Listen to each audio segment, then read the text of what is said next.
Good afternoon. Good evening. Can you please settle down? Members of the media and members of... Am I audible? Can you hear me? Could I ask that you please settle down? The president needs to be... You're not able to do this.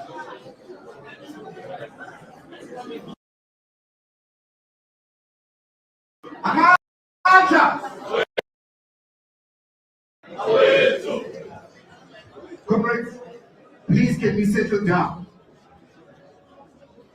The president is about to make his way in, and the president... Please let us be presidential. The president is making his way in to the room. Yeah.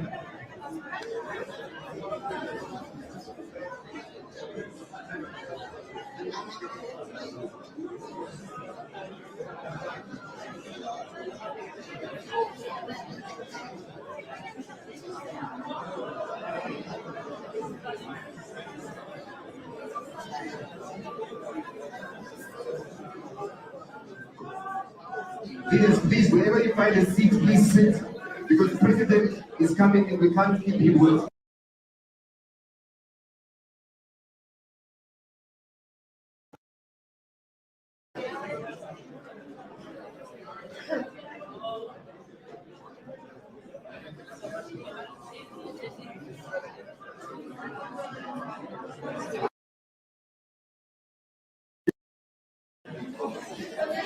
Yes, there's chairs at the back.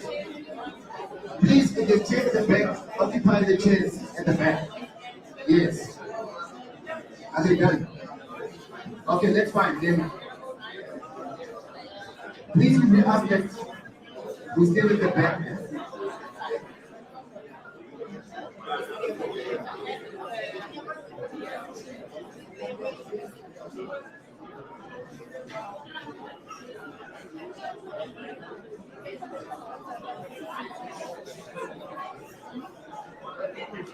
Can you also just hear it? Yes.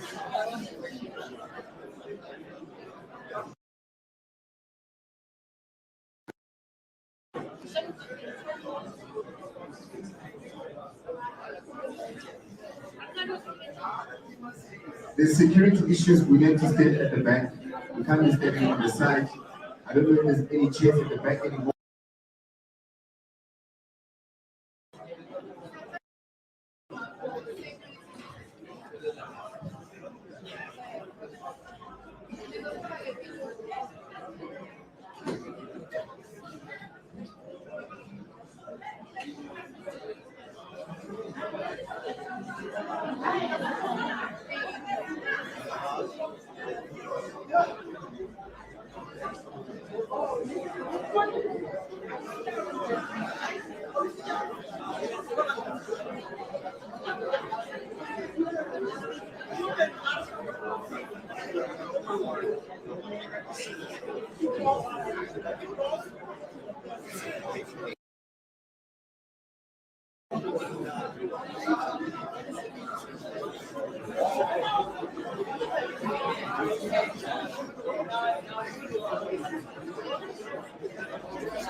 Ladies and gentlemen, the president is making his way in.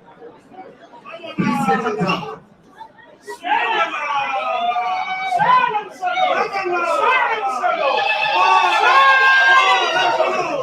I can make an output for MK briefing.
Greetings.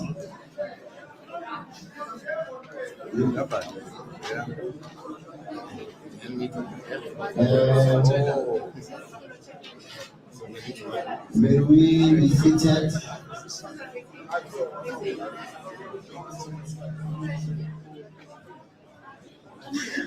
Order, please. Thank you very much.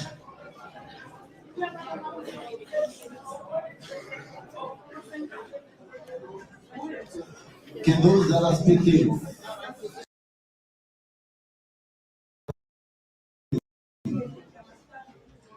have some form of discipline and respect for this gathering?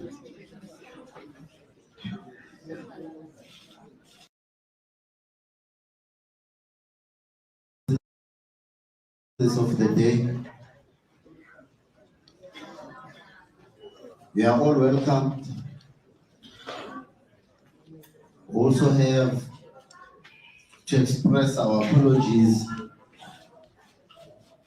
for delaying. We had a lot of conflicting commitments, but finally we are here. On my far right,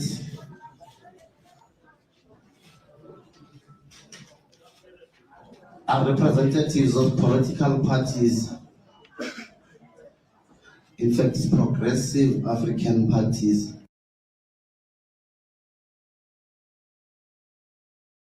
Together with MK. We have SACA, led by its president,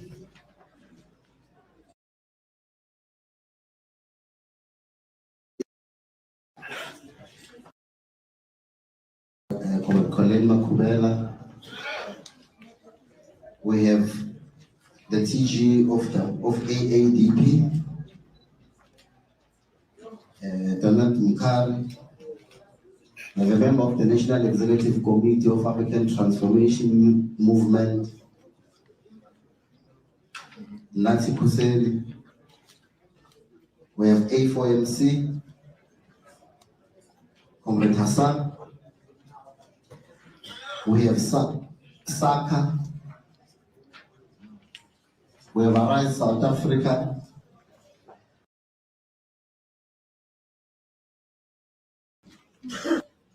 We have Shiluwa, PCM, Comrade Skosana, and two representatives from the ACC, Comrade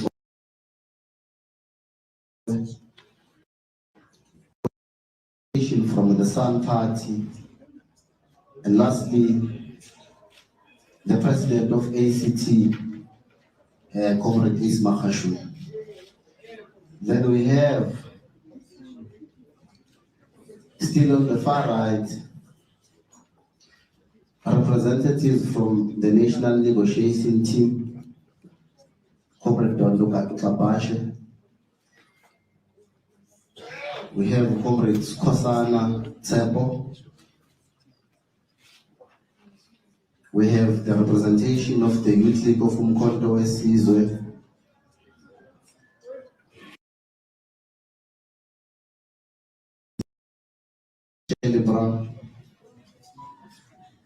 We have the National Chairperson of uMkhonto weSizwe Party, Comrade Junior Mkojo. We have the Secretary General,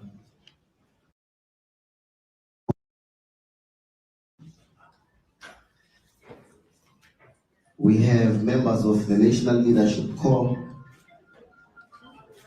seated here as well, and the spokesperson, Comrade Tlamulo. The legal representation of uMkhonto weSizwe led by Comrade Dalimbofu. And lastly, comrades, of course, there are other members of the National Leadership Corps who are seated amongst yourselves.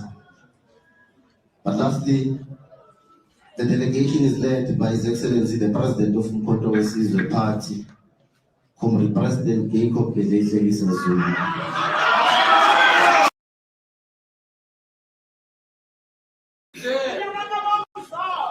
At this stage, we will request that we all rise and take our hats off.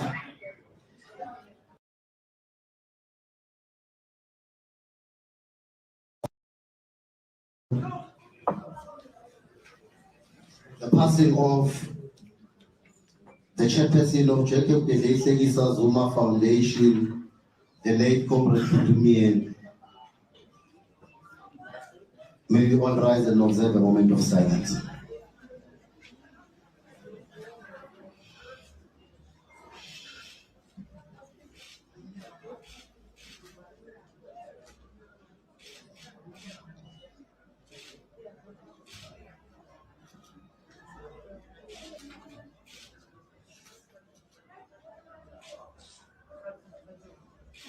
Thank you very much.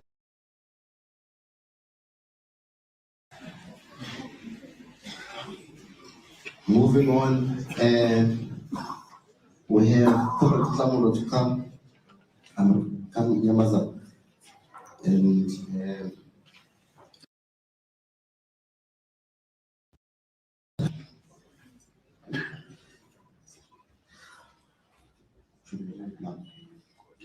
there's a special request that we read a message issued by uMkhonto weSizwe Women's League in honor of the memory and the life of our fallen compatriot and leader, Comrade Putumien. uMkhonto weSizwe Women's League notes with a heavy heart the untimely passing of the chairperson of Jacob Zuma Foundation, Comrade Putumien. Let's extend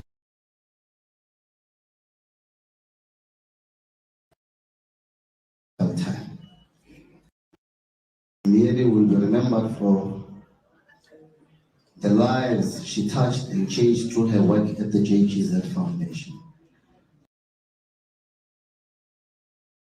First towards the sectors of our economy. May the family find healing and comfort during this period of mourning. Lala Motolo, Ndolomba, Muzugasi, Ngundo wasenhla, wena waseningisi, issued by the leadership of the Women's League. Nyamaza, it is indeed time you read today's statement, and this is how we are going to proceed with the business of the day. Subsequent to the reading of the statement, also give a background of our legal remedies. Then we can have the Q&A, respond to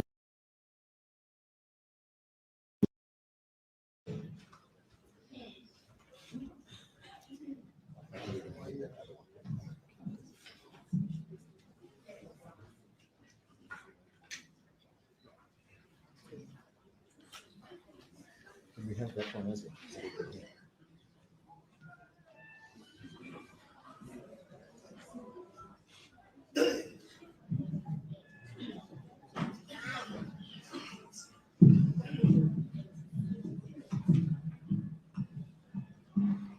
Am I audible? Can you all hear me? Yeah. Okay, good. Comrade President,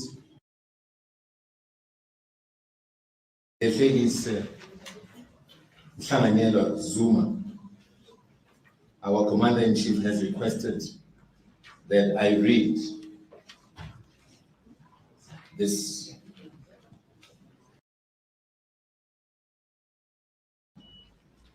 we meet all the needs based on the noise that's been made. This is a public address to the nation by the President on the 2024 elections and the current political situation in South Africa. It reads the following.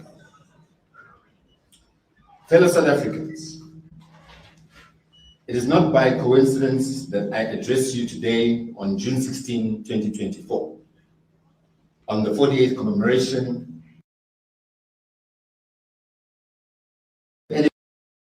me and said enough is enough.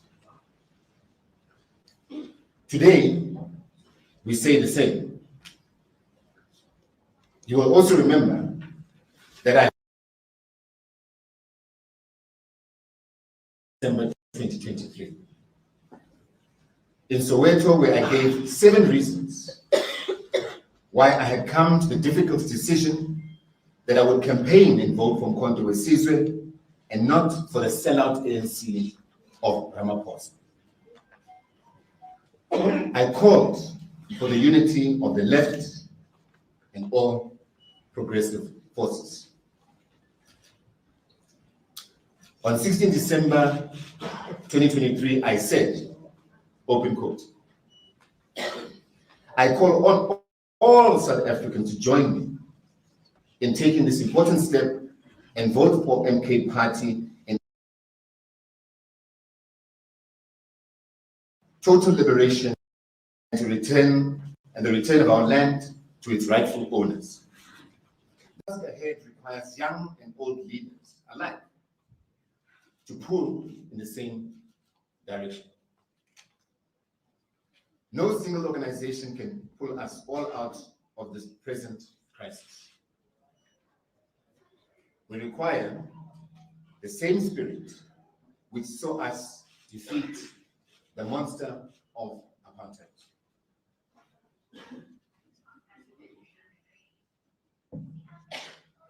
I later indeed campaigned on the ticket of asking patriotic and freedom-loving South Africans to follow my lead and vote for uMkhonto weSizwe and other progressive parties in the 2024 elections.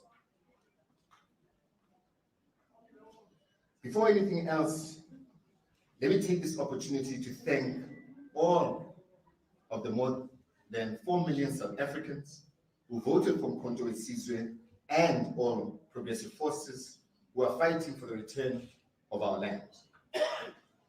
Siyabonga, ngiyaleboga. You can see bayadana. As we speak, the newly formed Progressive Caucus of Parties commands close to 30% of the seats in the National Assembly. We strongly believe that if it was not for the massive electoral fraud and other irregularities committed while the IEC was watching, that number would be far higher and perhaps in the majority.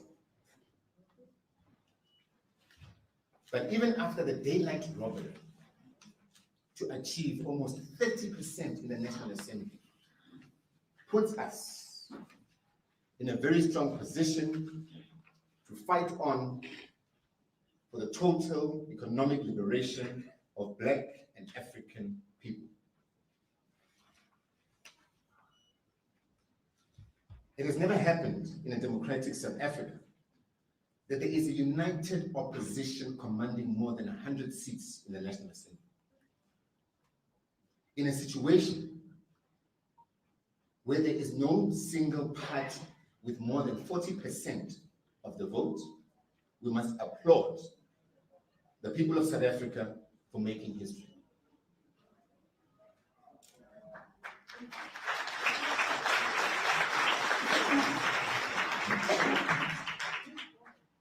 Because of you people of South Africa, this country will never be the same.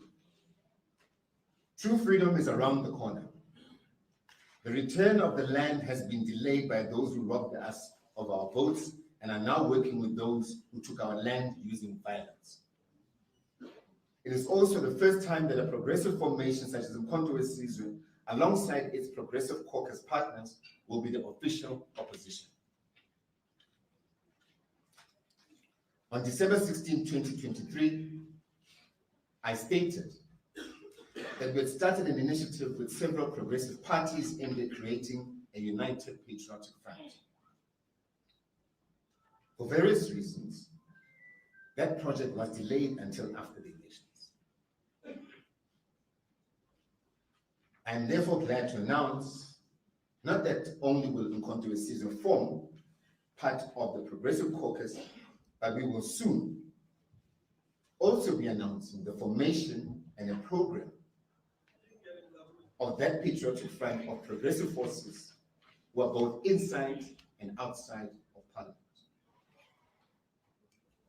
While the Progressive Caucus must carry out the struggle inside Parliament, the patriotic front must also do so outside of Parliament and amongst other progressive organs of civil society who subscribe to the return of the land and the dignity of the African people. Our message to the heroes of June 16 is: the centuries-old struggle for the return of our land will take a new shape starting today, 16 June 2024. This united effort is necessary because the 2024 election has also resulted in the consolidation of right-wing and reactionary forces who are opposed to economic freedom, racial economic transformation, racial equality, and land repossession, led by the ANC of Ramaphosa and the Democratic Alliance, which is the replacement of the racist National Party of Henry Verwoerd, B.J. Foster, P.W. Botha, and F.W. de Klerk.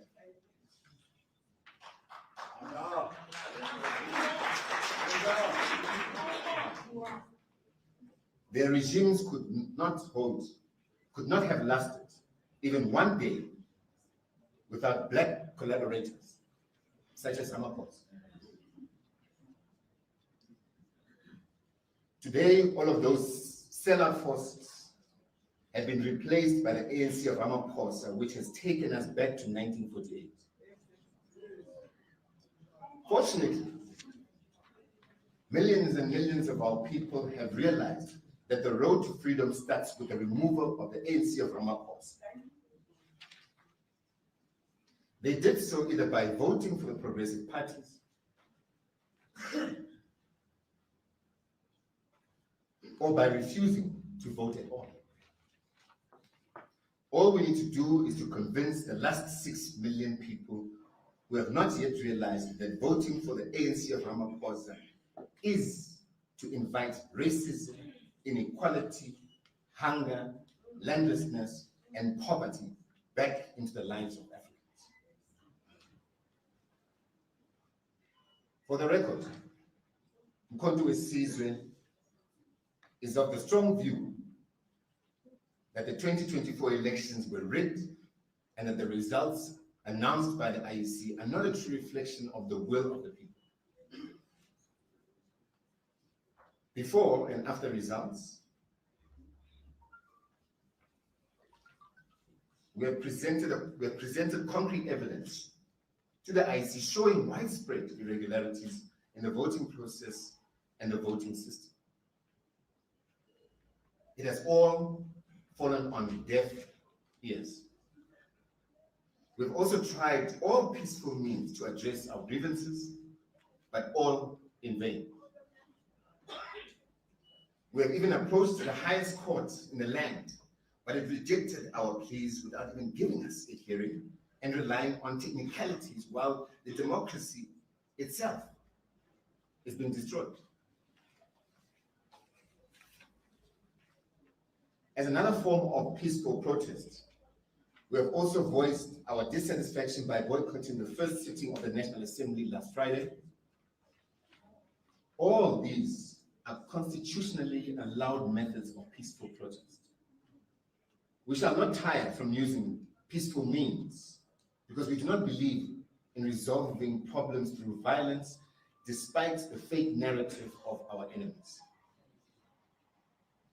We call on all our supporters to be patient, even in the face of the most serious provocation by the institutions of democracy, which are supposed to be independent and unbiased.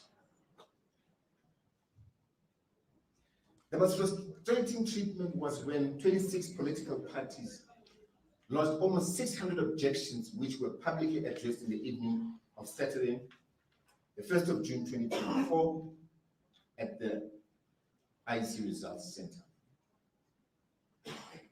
Literally within minutes of making our cries for fairness and asking the IEC to delay the declaration of the results until our objections were addressed, the chairperson of the IEC told the media and the country that the IEC was going ahead to announce the results as planned and as if nothing had happened.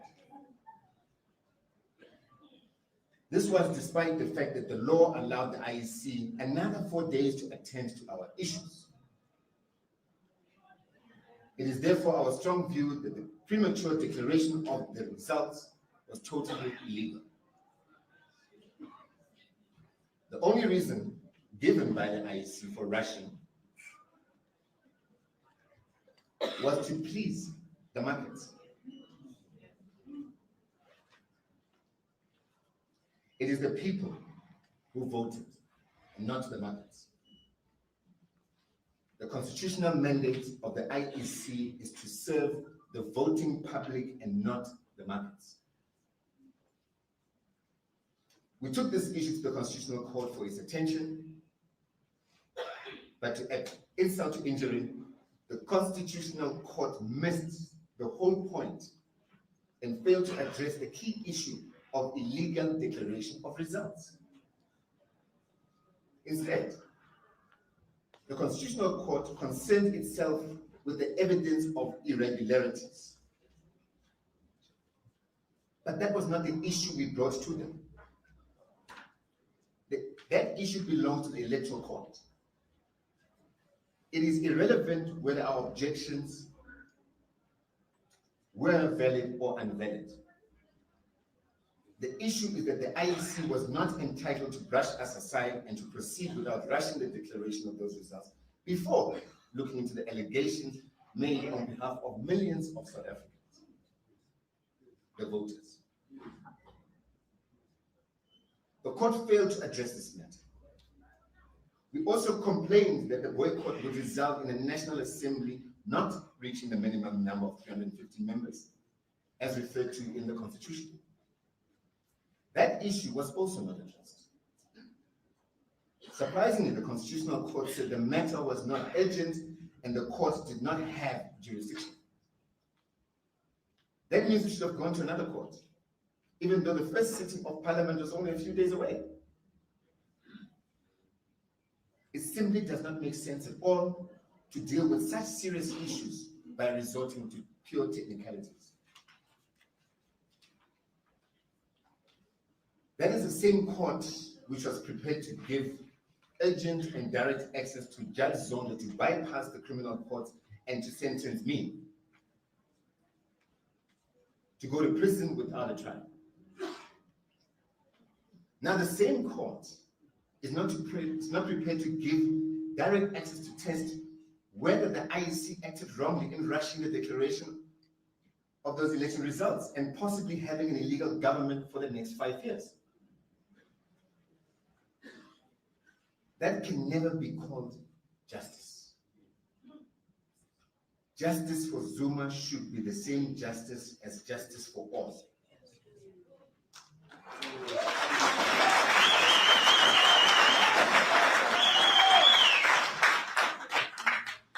It is also not good enough to be called a democracy. It can only be called a dictatorship of the ruling party and its institutions.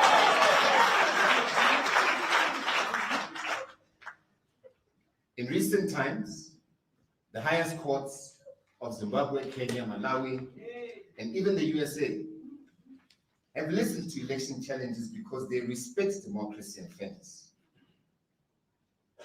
They did not use escape routes or technicalities such as urgency or jurisdiction. To do so is a disgrace and a violation of human rights. So much for the so-called best institution in the world.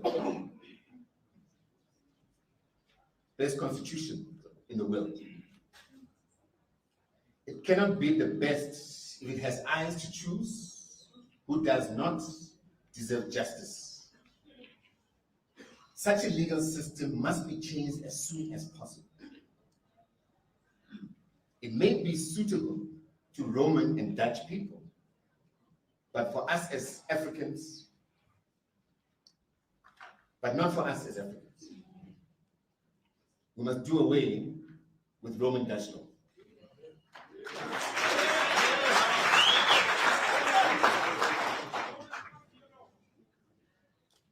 We shall not be discouraged, but will continue to fight on.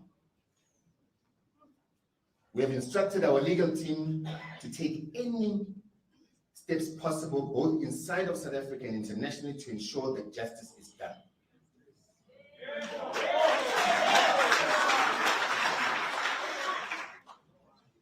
We cannot allow a situation where millions of votes have been stolen. The legal team will report on the possible avenues which are available. We are always expected. Why are we always expected? Why are we always expected? To accept what is clearly unacceptable. We say, enough is enough.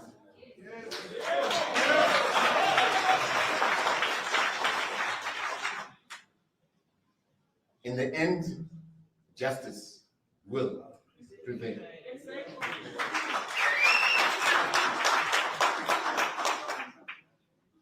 We have already waited for almost 400 years for our freedom, and we're almost there. We call on our people to demand to know what happened to their votes. They have the right to know. We will therefore, at the right time, call on our people to demonstrate their dissatisfaction against all these injustices peacefully, in the streets, in the courts, and even in Parliament until our grievances have been addressed.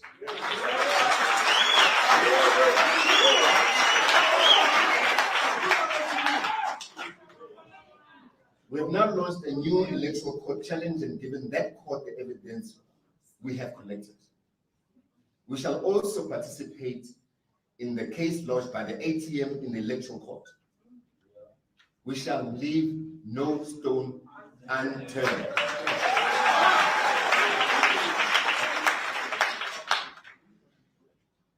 Regarding the current political situation, we need to educate our people that there is no government. We need to educate our people that there is no government of national unity in South Africa.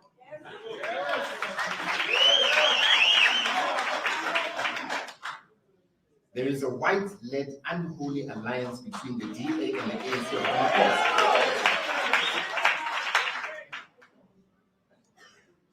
It is sponsored by big business. It is for the benefit of the markets and not the people. It must be crushed before it finds its feet.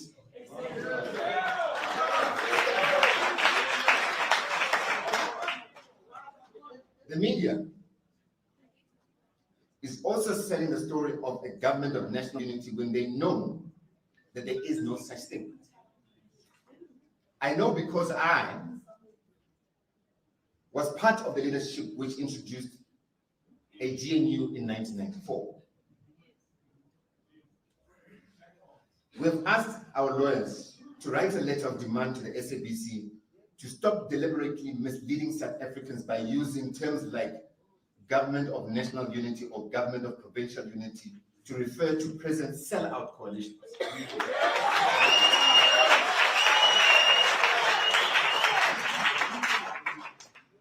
This is nothing but a return of apartheid and colonialism. We know that the private media has to serve its masters, but the SABC belongs to us. It has no right to feed our people with lies and to pursue narrow agendas at our expense. We shall seek an urgent meeting with the SABC board and management to raise this issue and, if necessary, educate them on the correct political terms which are appropriate. If they do not listen to the people, then the people will march to SABC to demand the truth.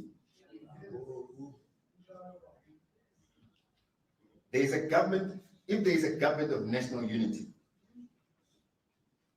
why is its founding documents only signed by Mbalula and Helen Zille?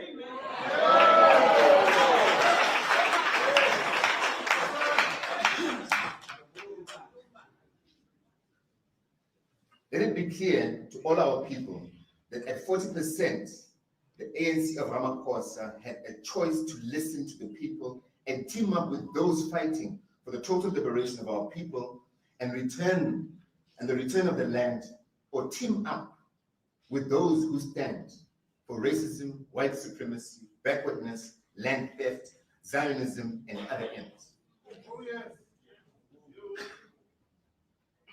They chose to go to bed with the racists. By doing so, the ANC of Ramaphosa has defined itself outside progressive forces of change. It has defined itself against the majority of the oppressed. The ANC of Ramaphosa must be treated as part of the problem and no longer as part of the solution.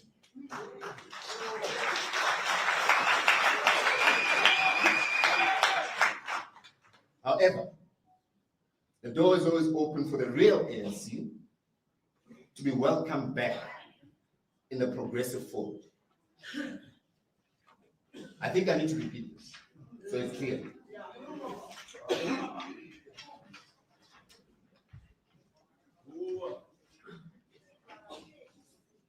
I state, by doing so, the ANC of Ramaphosa has defined itself outside of the progressive forces of change. It has also defined itself against the majority of the oppressed. The ANC of Ramaphosa must be treated as part of the problem and no longer part of the solution.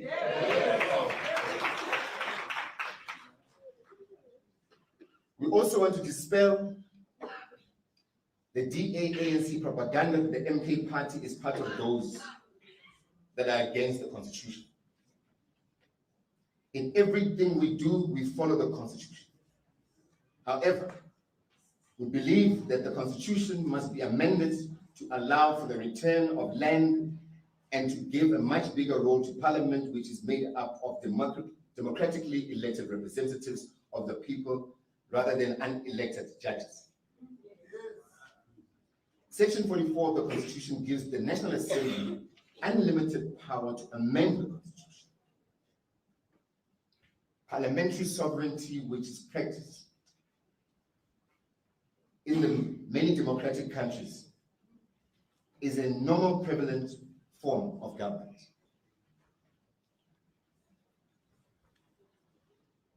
I promise to address the nation soon after meeting the leaders of the progressive forces, when we shall deliver a detailed battle plan for the next few months or years until we finally win back our country from the enemies of progress and economic.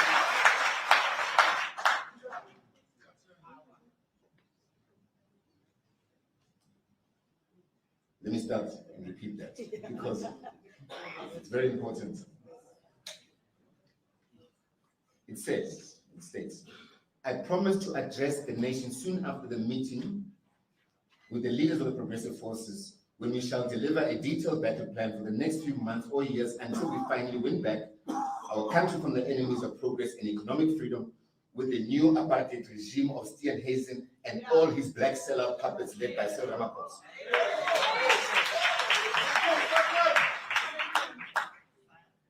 Unity in action is the simple carrier call. We can no longer afford to be divided when the enemy is uniting against the people. For that reason, we wish to announce that after taking legal advice, uMkhonto weSizwe will soon occupy its seats in the National Assembly.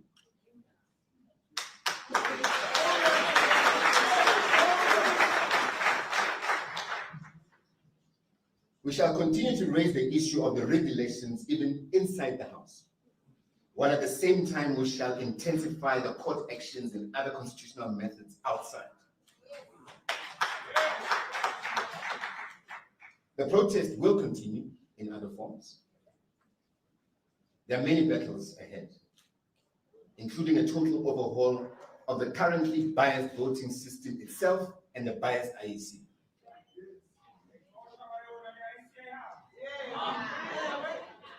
Together with the Progressive Caucus and the people, we must fight the sellout deal of the DA and their puppet Ramaphosa by any means necessary and within the law. There is no time to rest. Those of us, in the form of President Zuma, who are still members of the ANC will continue in any space until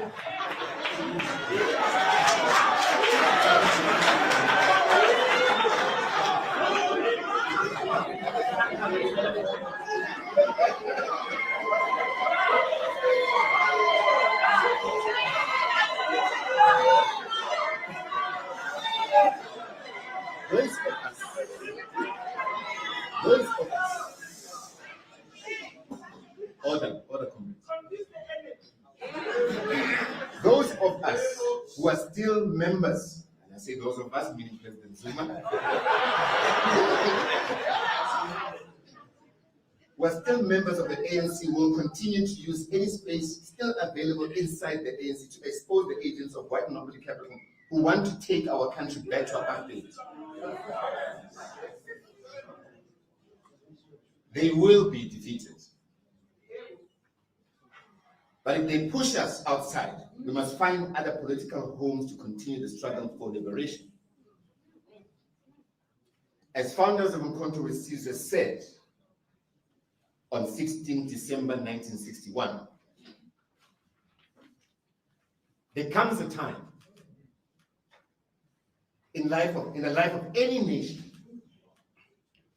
where there remains only two choices: to either submit or fight.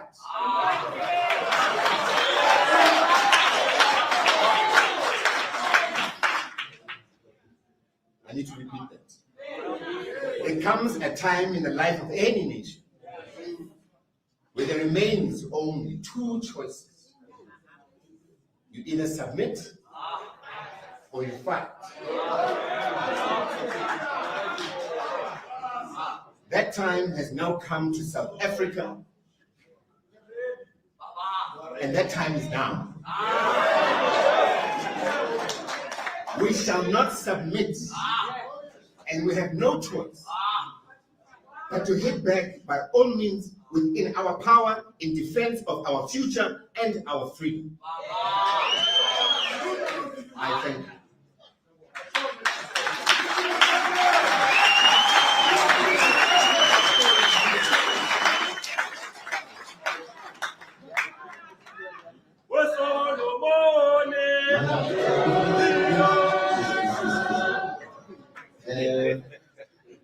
Let me allow the legal team to give an input on our legal process.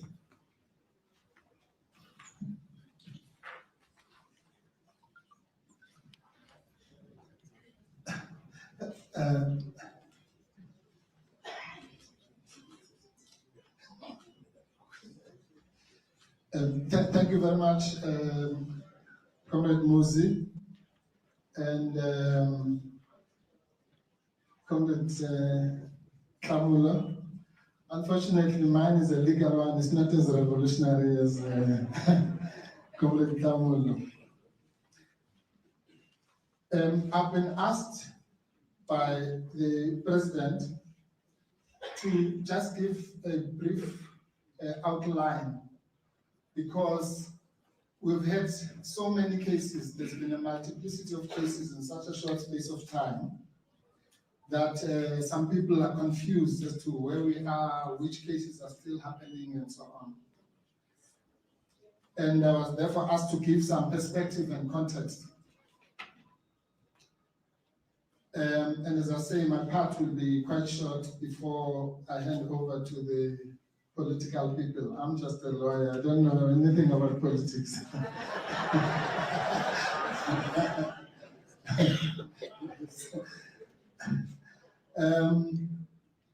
Now, and on a serious note, I've been given permission by the Pan-African Bar Association of South Africa, that I'm a part of, as previously, to participate only in my professional capacity. So if you want to hear my political views, and I do have plenty of them sometimes, you'll have to call me some other time. So the MK party has been involved in what I call an unprecedented 11 cases in the space of about 3 months. I don't think there's any organization that has ever been to court so many times in such a short of space of time. In short, as you might know, from the 19th of March we were in Bloemfontein in the Electoral Court, where we had been taken by the ANC to deregister the party. They failed. On the 27th of March, the ANC also took us to the Durban High Court to fight over the logo and the trademark. They failed. On the 9th of April, the IEC took us to the Electoral Court in the Electoral Court, which was sitting in Johannesburg. And that was because the Electoral Court had taken a decision, as you might remember, to exclude the former president, and we had appealed against that decision. The Electoral Court found in favor of uMkhonto weSizwe and former President Zuma, and then they appealed to the Constitutional Court, where we brought a case for the recusal of the judges there, which they dismissed. And then on the same date, the 10th of May, there was the IEC appeal, which was upheld. Then a few days after that, there was a case in the Electoral Court where the IEC sought to remove Mr. weSizwe and uMkhonto from the list on the basis that they had made certain statements. Then thereafter, of course, there were the two cases, one in the Electoral Court and the other one in the Western Cape High Court, brought by Mr. Tabulani Kumalo, who went to the Electoral Court and basically brought the same case in the Western Cape High Court, both of which were unsuccessful. Then in June, we took the matter of, that was referred to by Comrade Lamolo, which was the matter of the irregularities in the electoral results, as well as the composition of the National Assembly, to the Constitutional Court, which last week was dismissed on the basis that the court had no jurisdiction and it was not urgent, but the court then went on to deal with the merits. And currently there is an Electoral Court matter that Comrade Lamolo referred to, and then also there's the Electoral Court case of the ATM in which the MK party is cited. So that is those are the 11 different cases. The second point I wanted to make is that uMkhonto weSizwe has done so well in that it was successful. It had a 100% success rate in all those cases, except those that were in the Constitutional Court, which dismissed both of uMkhonto weSizwe's applications, as well as, I suppose, the recusal application. The third point that I want to make, which is my final point, is that we, as the legal team, we are awaiting the judgment in the weSizwe matter from the Electoral Court. We are also awaiting hearing dates in the new application, and in the two applications that were launched this weekend, one by uMkhonto weSizwe, the other one by the ATM. And as far as the Constitutional Court cases, and the President asked me to emphasize this, we have been asked as the legal team to look at ways to pursue those matters further, both locally and, if need be, internationally.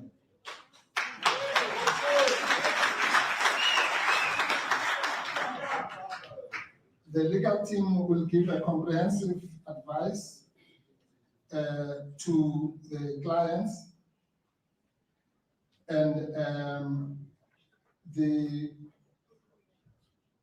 matters that are involved in that legal advice of the pursuance of these matters, both locally or internationally, pertain to two important matters. One of them is the setting aside of the election as a whole, and which, if successful, will therefore be followed by a re-election within 90 days.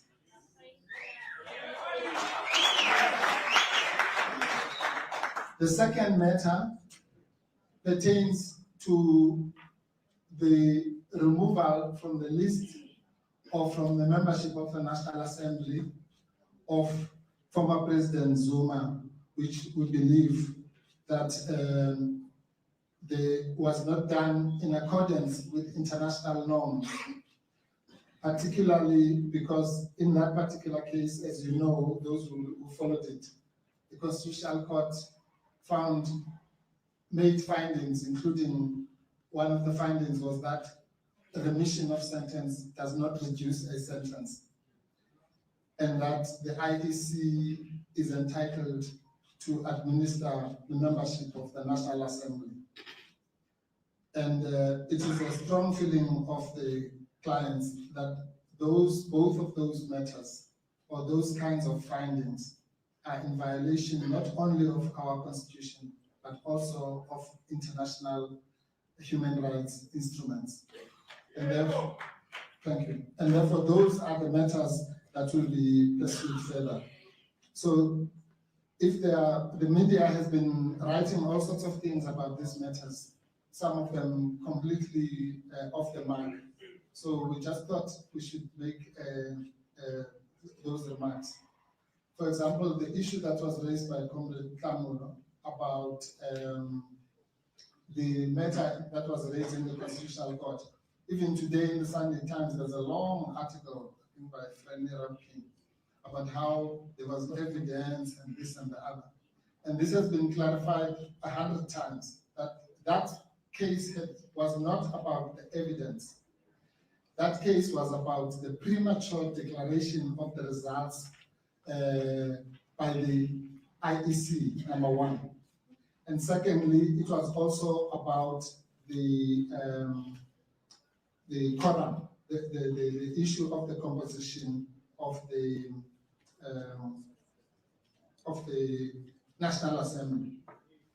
And I just want, before I hand back, want to say that the problem, I think, sometimes is that the people who comment on these things are just lazy to read. And if one person makes a mistake in the media, then like sheep, everyone follows that mistake. And then it's just perpetuated. All these people had access to these papers, and I just want to read one paragraph, which makes it clear that they are all off a wrong tangent when they say, but where was the evidence and all that? This is what was said in those papers, very simply. At paragraph 15. Before dealing with the issue of jurisdiction, and in order to save unnecessary debate, which obviously will fail, it will be crucial to state upfront what this application is not about. Right? What the application is not about. And that the word not is underlined. We say this application is not about reviewing or appealing the IEC's dismissals of the objections of vote rigging, incompetence, and the like, or any cause of action which falls under Section 20 of the Electoral Commissions Act of 1996. The group of parties aggrieved by those decisions who are here have reportedly taken or intend to take whatever legal steps are open to them in that regard. The applicant also intends to present whatever new evidence it has gathered in that respect to the IEC in the form of objections. Those issues are referred to here in merely for historical context. What this application is about is the separate issues of declaring, in terms of Section 172 of the Constitution, certain conduct of the IEC, that is the rushed declaration of results, to be unconstitutional, setting such conduct aside as just and equitable remedies, and giving a proper constitutional interpretation to Section 46 of the Constitution. That's the one that deals with the composition. So anybody who wants to be asking all this, why was there no evidence in the application and all that, must just read paragraph 15 of the application. Thank you very much.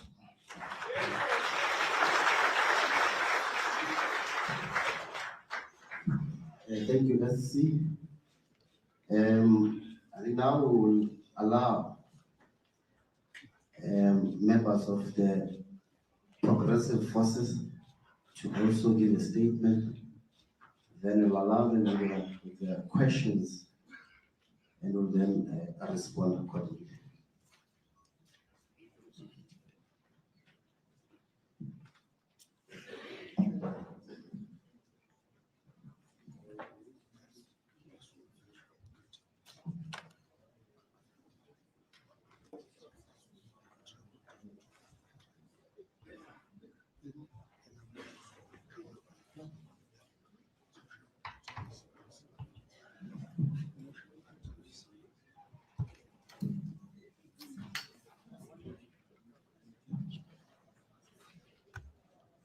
My greetings to the members of the media here. We've got our monarchy, the royal household, Bayede.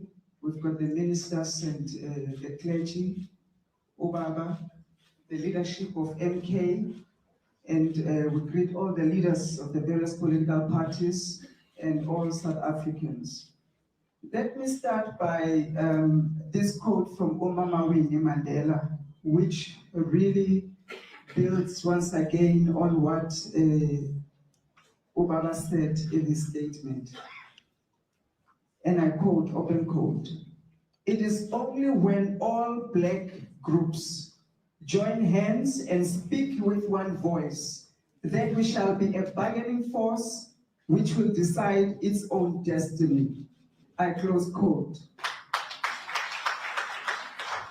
In preparing for this briefing, I was reminded of the chairperson of the TRC Commission, the late Archbishop Desmond Tutu, who once implored on Mama Winnie at the TRC to admit that whatever her intentions might have been in Soweto in the 1980s, that something went wrong.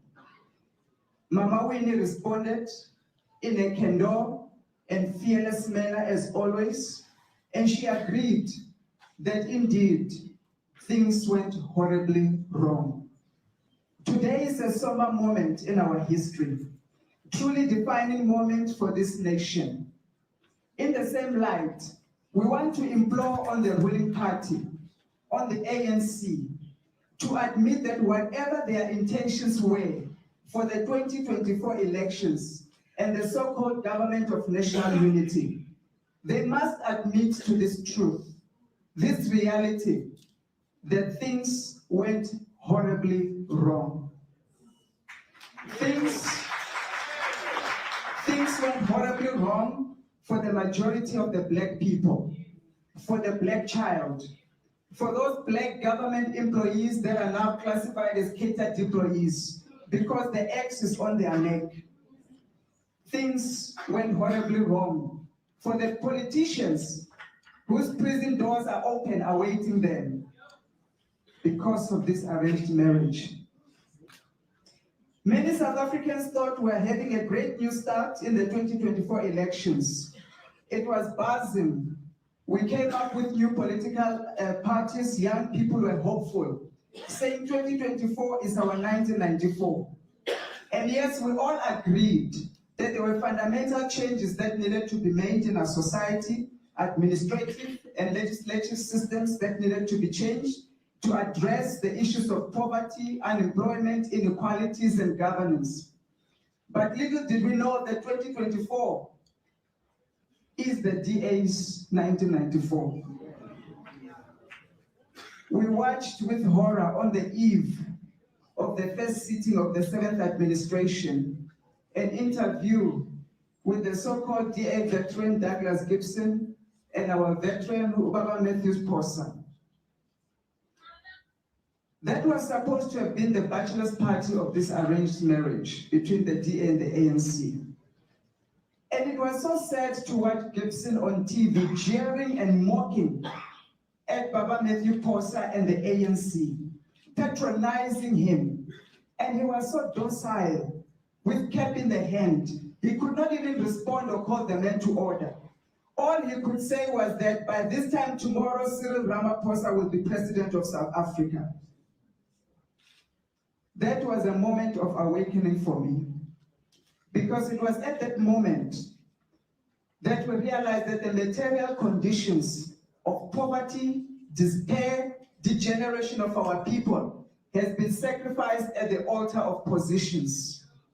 Just like in 1994, the focus was on who's going to be president at all costs. While we lost our land, we lost the economy, we lost the mines, we lost the ports. Indeed, once again, we have lost our country. Once again, the heritage and inheritance of the black child was sold for a bowl of soup. Positions without power, a throne whose power is borrowed from the markets. It reminded me of 2022.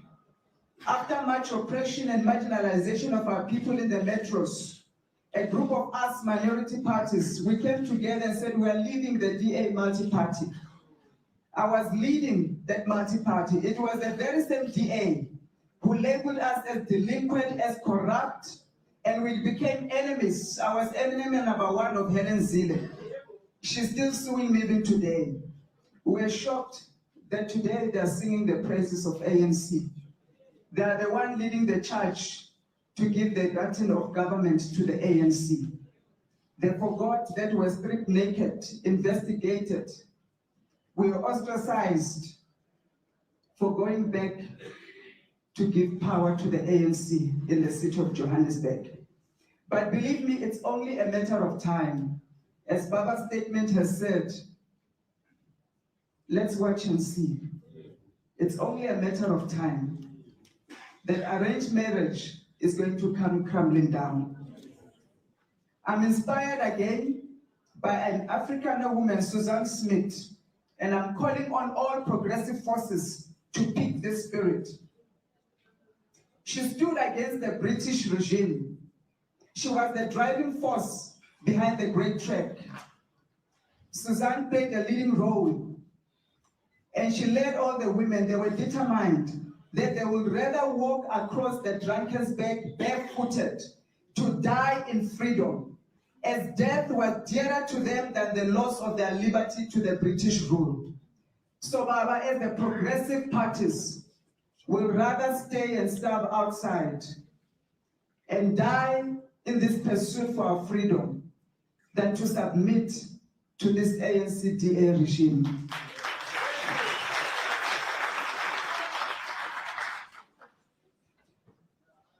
It was Her Excellency Golda Meir in 1973 when she was Prime Minister, and in her reflection in the book that she wrote, My Life, she said, I regretted the decision not to take preemptive measures when war seemed imminent.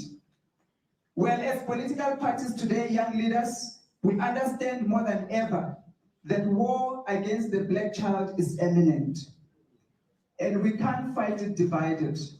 We have decided to heed your clearing call, Baba, and unite, consolidate ourselves. We have all had our Damascus experience. The road to Damascus moment has happened to all of us 26 parties. We now know the truth. The light has come.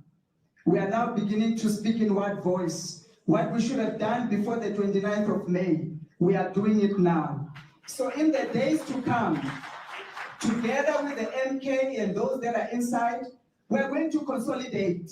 We are going to regroup. Whilst we look at how do we help the disenfranchised young people out there, the youth of our nation in these next 5 years. But Obama has advised us that when we look at a constitutional review, it's not going to be a piecemeal approach. We are not going to look at land only. We are going to be bold. We are going to be decisive. We are going to overhaul the entire Constitution so that it aligns to this dispensation and what we are facing in our time. We will jointly fight for the entire Constitution to be reviewed, to remove every hindrance to transformation, economic emancipation of our people. We are no longer going to be debating about it. This current constitution has not served the aspiration of our people to attain economic freedom. And as I conclude, we are going to borrow again from Mama Winnie's spirit. She was never demoralized. Her inexhaustible tenacity, her commitment to justice is going to fuel us and fire us as we approach our unwavering pursuit to set aside the decision by the IEC to declare these elections not free and not fair, because they were not. We know it's going to be a long road and the system is against us. But as the parties that are outside, we are supporting MK in the application, we're supporting ATM in the application, and given legal advice, we'll also lodge our own application. Some people are saying to us, the horse is already bolted. We know the horse is bolted. We're not stupid, we know. But listen, the horse is bolted, but there's a Red Sea awaiting the horse ahead. That Red Sea is not necessarily ahead, but there's a Red Sea, and there's only one Moses that has the rod to part that Red Sea, and it's Ubaba. When they get to the Red Sea and they are stuck, they're going to call on this Moses to part this Red Sea, and he'll be there to cross over with him. As I conclude, I want to encourage you and everybody, and I'm sending this message to everyone. It's only when we have liberated ourselves, in the words of Mama Winnie again, it's only when we have liberated ourselves can we cooperate with other groups. There's no reason now to accommodate other groups. There's no reason to accommodate any market. Until the majority of our people are free, they have economic levers in their hands, and a black child can have a future in this nation. Amanda. Thank you very much, colleague Makubela. So I'll be taking hands. We only have one roving mic. Where's the other one? And when I'll be noting hands, it's one. Let me come this side. Just move it. It's 1, the gentleman, 2, 3, and 4. But do introduce yourself and into the media house you represent. Yes, the mic. 4, 5, 6. It's only 6 cents.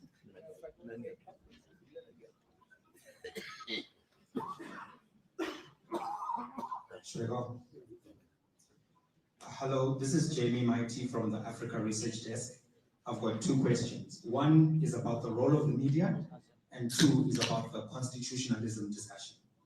On the role of the media, I think that I would like to get some reflection from the MK party about the non-airing of the interview by ENCA at the time close to the election.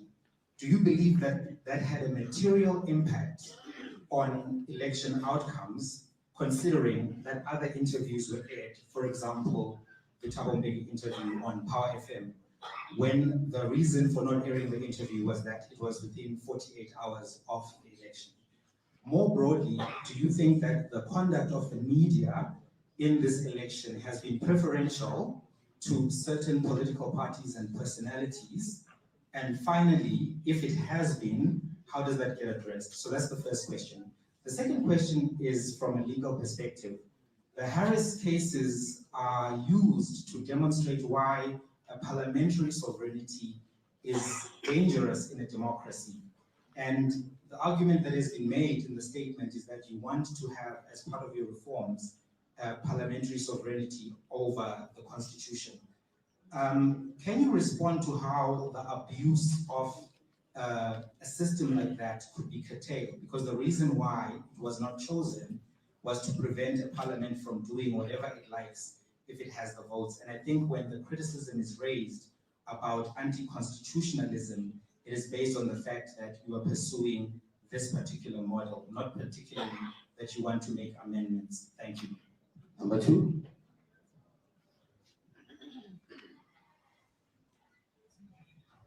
Good day, my name is Thando Maiko. I'm from the Business Day. The MK is disputing the outcomes of the May general election, but we do know that it had previously tried to engage in coalition talks with other political parties, such as the IFP in KwaZulu-Natal. To me, it seems like a contradiction. One time you are disputing the outcomes, but also trying to participate in coalitions. Please explain that to me. And then when will the 58 members of the MK be sworn in Parliament? Thank you. Okay, thank you. Sanmona, my name is Tilly Letzele of Bloomberg News. Just in recent days, the Secretary General of the ANC has said that the door remains open and they wish to continue engagements with the MKP. You've also noted in the statement that the door is always open for the real ANC. Do you have any plans to engage the leadership of the ANC in coming days, and perhaps under what conditions would such an engagement take place? Thank you very much. Thank you. Samkele Masego from the SABC. Mr. Former President, in essence, on your question of taking all legal avenues available, even internationally, what are some of the international legal avenues you are looking at taking, particularly when it comes to challenging this particular election? Secondly, on the matters of your political home, the ANC, it was alluded to and alleged by Secretary General Vivian Balula that they tried to get a hold of you. They've not been able to get a hold of you for the particular negotiations on the coalitions. Is that a true reflection of what truly happened, or were they simply lying? Then lastly, what truly happened with the negotiations with the Inkatha Freedom Party in KwaZulu-Natal? The person says a meeting was set up, the team of the MK party was late by 2 hours. Subsequently to that, Nkululeko Hlengwa waited for another 2 hours, and the team never pitched. What is the true reflection on that particular avenue? Then lastly, on the issues pertaining to the progressive bloc, what will be the nature and form of the discussions of this new opposition that is there within the country? We've seen the economic freedom fighters, Julius Malema, saying that they're willing to work with the MK party, and they wanted you as the MK party to lead the province of KwaZulu-Natal on the virtue that you are the biggest party within that legislature. Thank you. Thank you very much. Yes, there are two hands. Good evening, Alpha Ramushwana here from Eyewitness News and Radio 702. My colleague has covered some of my questions, but I also really want to know, when it comes to KZN particularly, you had an opportunity to govern with other parties in KwaZulu-Natal. And again, we did hear that you ignored some of the parties who were willing to negotiate with the MK party. And you speak about a DA and ANC coalition which you are opposed to. Why did you allow this DA ANC coalition to lead KZN when you could have taken the stand and governed the province with other political parties? Thank you. And the last one?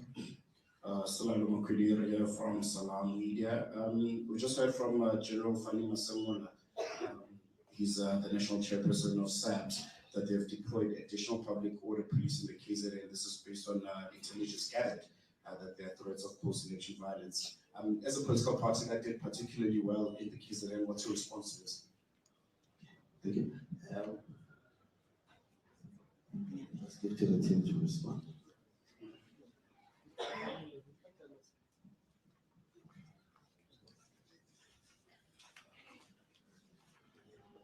Let me start with the first question regarding the interview with JJ Gaba and the NCA.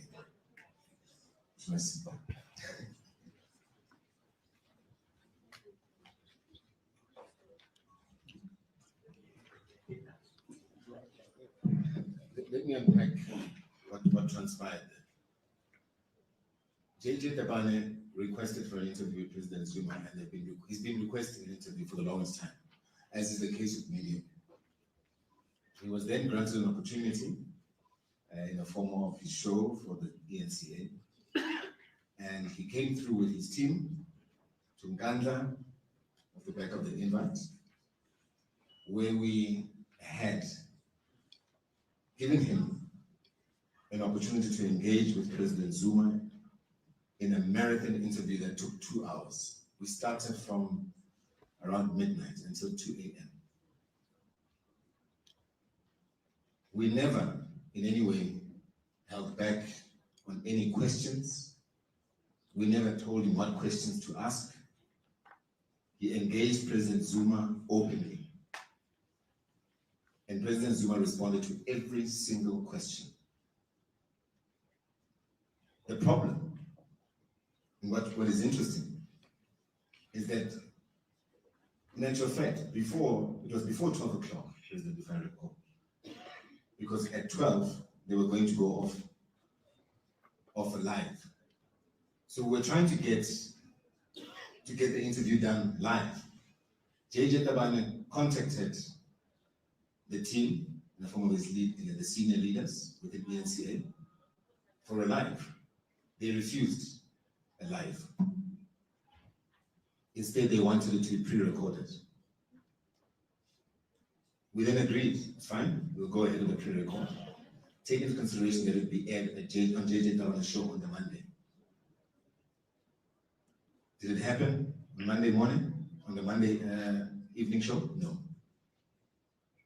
So we know that the MD, Norman, of the ENCA, and maybe the ENCA team here can tell us when our interview is going to be aired. But Norman, we know, has got a very close relationship with the likes of Kumbuzo Nchaleri and Cyril Ramaphosa. We know that. So if you want your answer in terms of why there is censorship in this ENCA, that is the reason why. ENCA took me live, but you'll never see that interview that I did live in the media or on social media. Why? Because I'm speaking about the IEC. So the issue of censorship, and we know that at times in most cases it's not the reporter's problems or issue to cover certain things. You are censored yourself, we know, by your bosses, what you must ask, what you can't ask. And that must come to an end.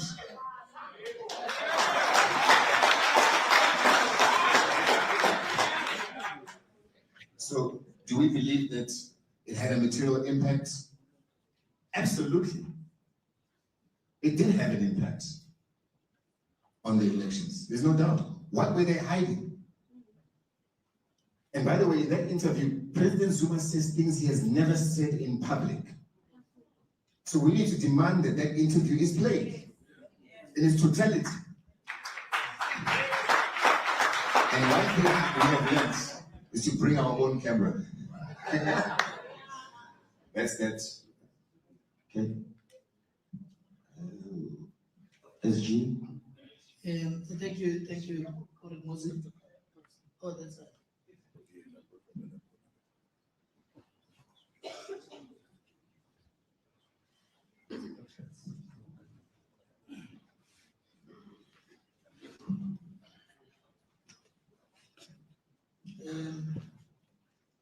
Greetings to everyone.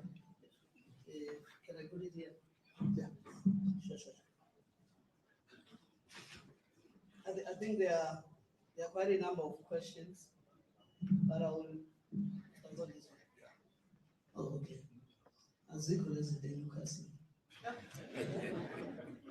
Now there are two questions that I need to answer in relation to issues of the IFP engagements. But also there's another one in relation to why contradiction. Why do you want to object to the elections, but equally wants to lead the negotiations and ultimately KZN government? Firstly, let's clarify that the people of KwaZulu-Natal gave us 45%, which makes us the majority party in terms of seats and percentage. The next party that followed us, it's only 18%. And after them, which is the IFP, after them it's the ANC with 16%. So when we sat down as leadership, we felt we have responsibility to respond to those who has had confidence to us as uMkhonto weSizwe, that whilst we pursuing the legal challenge on the elections itself, but we can't leave the space open because we owe it to those people who voted us. That's the first one. So it was a response to those who voted us, and we are very thankful for that. And the second one is to correct this misrepresentation of facts by the IFP. I think there is a narrative that has been drawn as if we abdicated the responsibility of first forming the government of KZN. But let's first clarify the fact that it is the ANC that said, because it has 40% national, it bears a responsibility of forming government, and therefore is inviting everybody to form government at the national level. In terms of their own assertion and policy position, it's logical that they should have allowed us to do the same thing in KZN. Now, we felt that their underhand dealing is a symbolic of their own, behavior, if you may, of unprincipled ANC of Ramaphosa. Because they should have been active enough to say, if this is our stance national, obviously in the province, MK should have led the process of forming government. I think President Julius Malema has been emphatic on this point, which makes a complete sense. But we then took an initiative of talking to different political parties. We started with the IFP. After we picked up an information that the ANC in KZN was engaging with all other parties, we wrote a formal letter to the IFP requesting a meeting with them. They never responded in writing, by the way.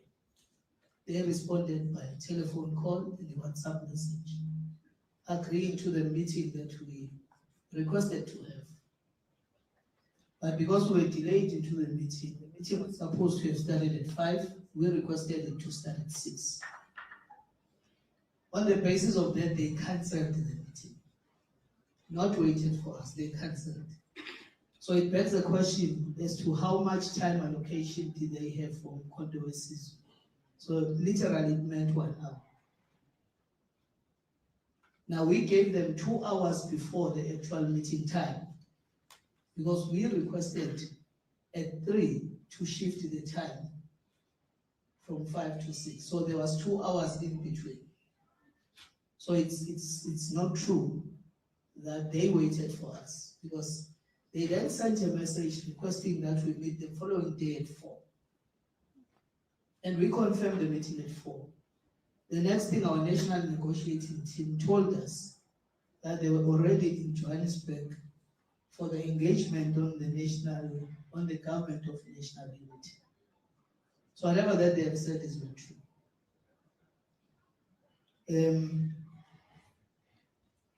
But nonetheless, we continue to, I'm sure the question that would be a follow-up on that would be the NFP one.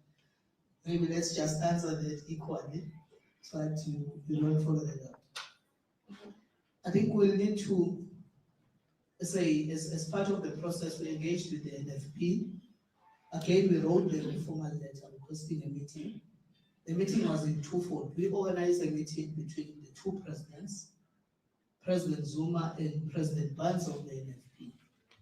The reason for that approach was that NFP and President Zuma had historical relationship with the former president and the late president of the NFP, Jacob. All of you will remember that when President Zuma was still the president of the Republic, he appointed Jacob as the deputy minister. And you will know that even when she was very sick, and President Zuma was pressured to remove her as deputy minister, President Zuma did not do that on humanitarian grounds, but also because there was an understanding that President Zuma was requested by the late president of NFP to help them grow their own party. So it's very important that there was a historical context, hence the meeting of the two presidents. Unfortunately, we engaged with the delegation from the NFP without getting into details. And unfortunately, you know, they decided to work with other people.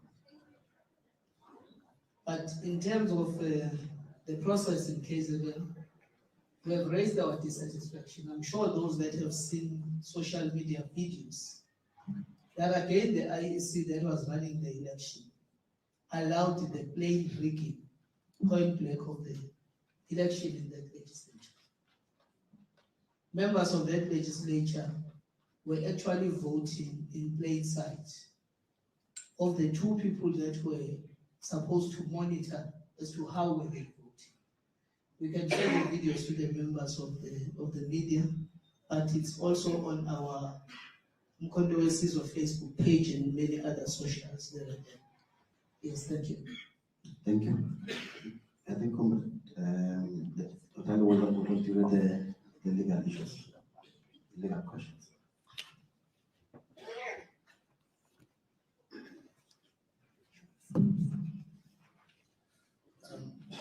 Thank you, Comrade Musi. I'll be brief. The first question from Mighty Jamie had to do with parliamentary sovereignty versus constitutional supremacy. Correct? Right. Okay, look, again, I'm answering obviously on behalf of the clients here. But my understanding, personally, I'm a constitutionalist. But what the MK party and former President Zuma has been saying all along, I think, are two simple things. If you see the narrative from Steenhuisen and now even recently yesterday, unfortunately also from Mr. Mbalula, they posed this so-called GNU thing as a battle between those who believe in the Constitution and those who are against the Constitution. Now that's a false narrative which is just being created to confuse the people. None of the organizations that are not in that GNU have ever called for, anti-constitutionalism. So how I understand the argument is twofold. That you cannot say that to amend the Constitution is unconstitutional, because the Constitution itself has provisions for its amendment, right? So, firstly, the amendments that are suggested in the political terrain are twofold. The first one has to do with the amendment of Section 25 of the Constitution, which would remove the compensation requirement for land repossession, right? So let's call that the smaller amendment of a part of the Bill of Rights, which is also provided for in the Constitution. The second category is the one that former President Zuma is talking about, which is to say that is a system at this juncture of our democracy, is a system that is totally dependent on judges, in the sense that the judges have the final say, which is what lawyers call constitutional supremacy, as opposed to parliamentary sovereignty, where the elected representatives of the people have the ultimate say. And that's a debate which I think is legitimate. If the MK party is wrong on that, well, people can be wrong. That's why it's called a debate. But to stifle the debate by labeling people as anti-constitutionalists because they're raising that debate is completely wrong. Actually, that is unconstitutional, because that's a violation of their right to hold their views in terms of Section 16 of the Constitution. So I think that's where the debate is. There's no right or wrong.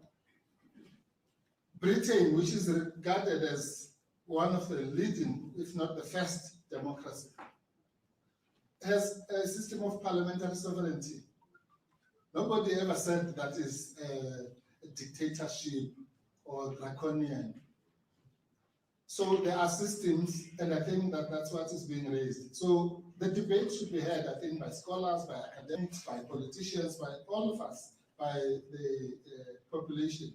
It must not be stifled with labels. So that's the first issue. The second issue that was asked was about the international, what are the international legal steps that the MK party is talking about?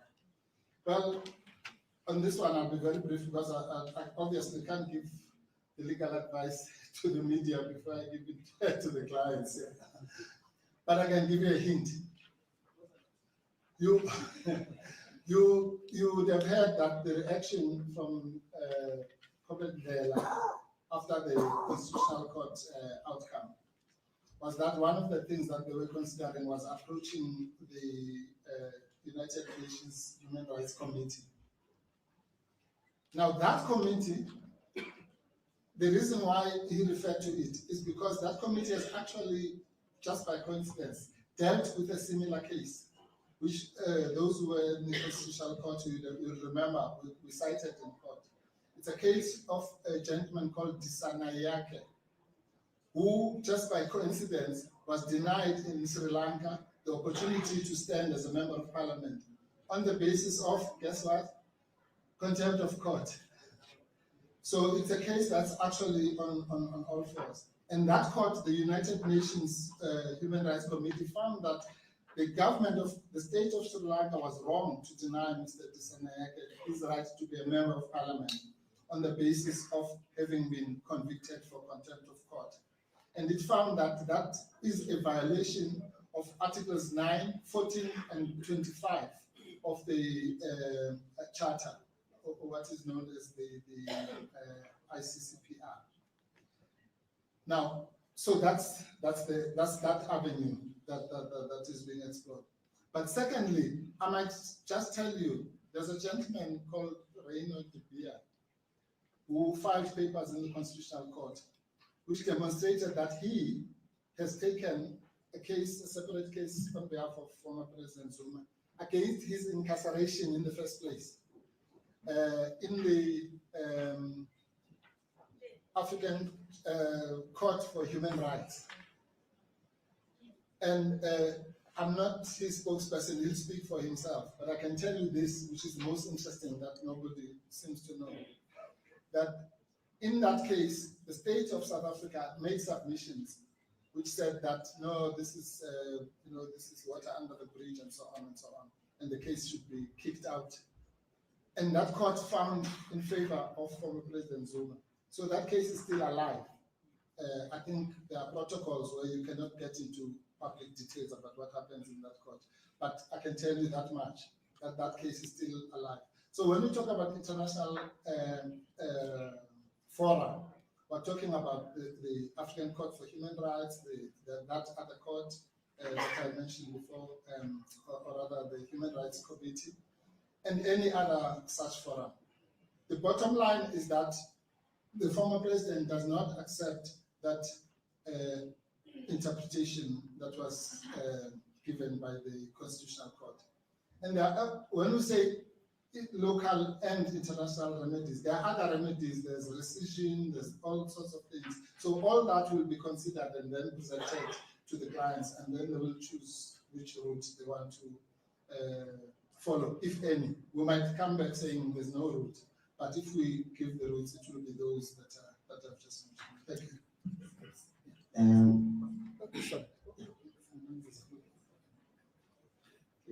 Yeah. I think there's still. Okay, sorry, Comrade Musa. Ubaba wanted to take on. And I'm sorry because I've got the flu, but I thought I should just make some comment on one point. This new thing, the government of national unity.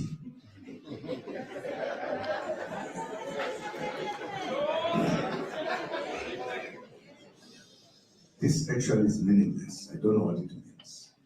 Totally meaningless. Totally meaningless.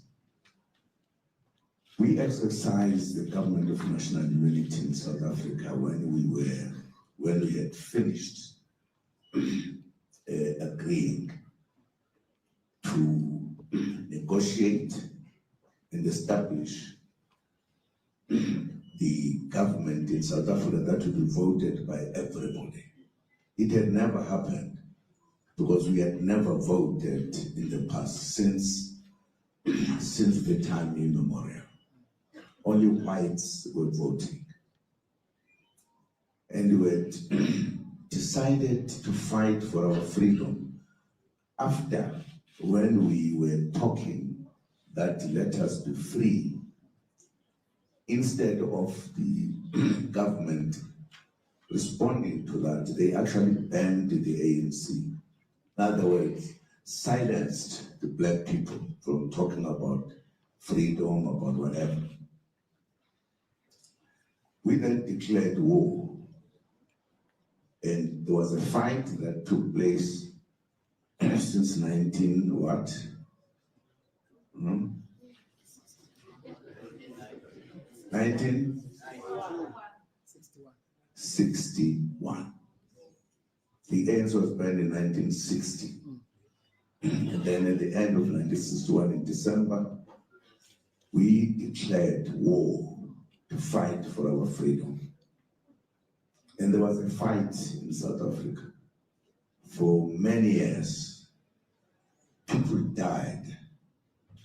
There were arrests in South Africa. And some were even sentenced to life imprisonment. There was war in South Africa. We had not agreed with the oppressors to change South Africa so that everybody had the right to vote, etc. The vote that we're talking about today. And when a lot of things were done to move to a point where we all agreed to negotiate. And as you will remember, when this was agreed, South African situation was very peculiar, very unusual, very deep. The anger and the fight was one of the most in Africa, most fight that took place.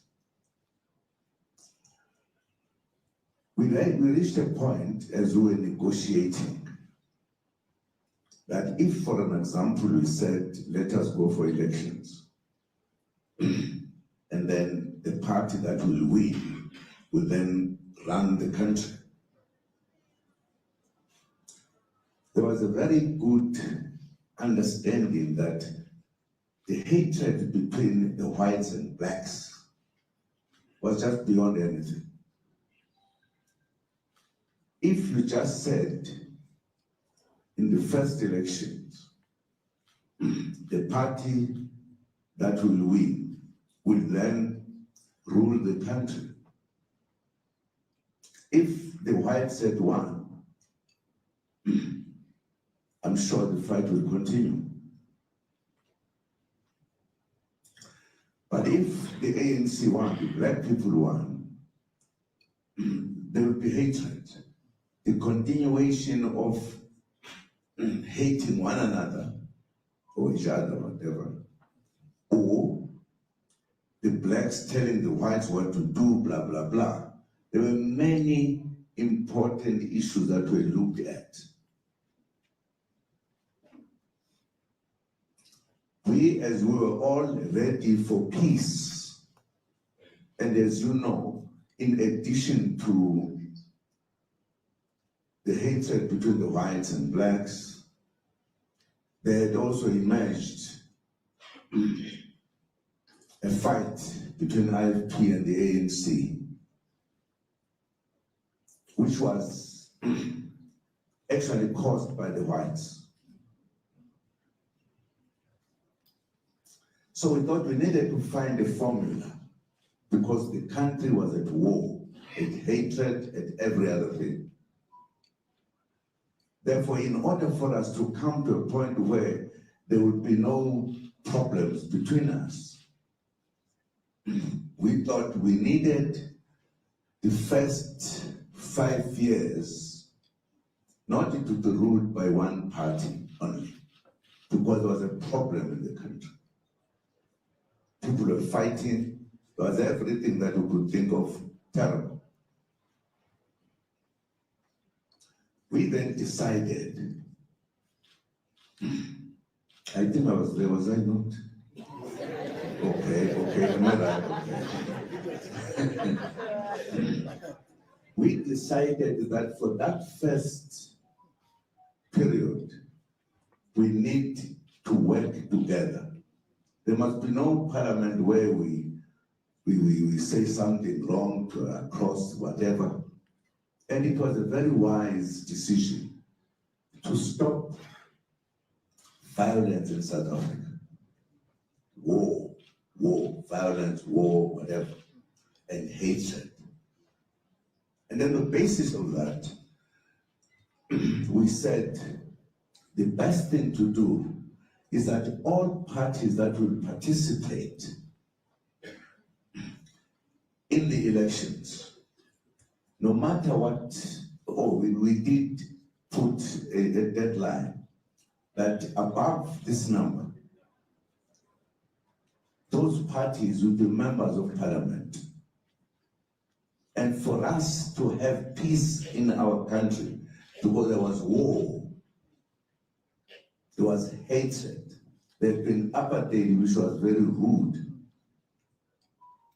We then decided that these parties who will be in parliament, who will have so much,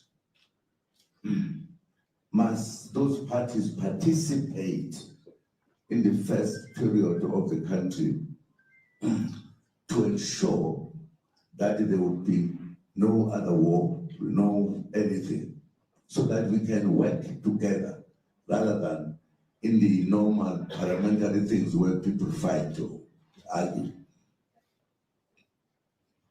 And once we felt we should do so, we then decided to call it the Government of National Unity. The reason was that there was no unity. There had been a war, there had been everything. And some people who don't know politics just take phrases and things. When this time they were faced with a problem of how do you deal with the situation in South Africa, they decide to put our country as if it's at war. We now need to be together so that we can have a government of national unity. That is meaningless, it says nothing. It's nothing, we're just misleading one another to think that is a good thing. Other people even forgot, thought that they could in fact be together with the DA, because they just put this word, Government of National Unity, others are hiding behind. Now it has become such a thing. By the abbreviation, GNU. Nonsense.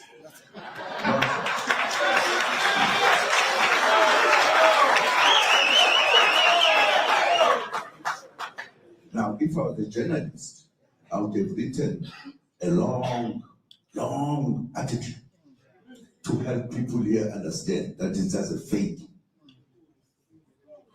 They just wanted to be together for various reasons of their own. And the others must have been maybe whatever. I don't want to say, just imagine. But the critical issue that I'm saying, my brothers and sisters, as journalists, really, we need to be helping us on these matters. You know it, to see it, to know. I don't think journalism to be one-sided. It should be fair. It should, if I was a journalist, I was saying, but this thing, we said it 30 years ago. What is it now? I think you'll be asking these people who have come with this, What are you trying to do? Are you saying South Africa is at war? You therefore need to have peace. Sorry, guys. Sorry. President, we should actually call it for what it is.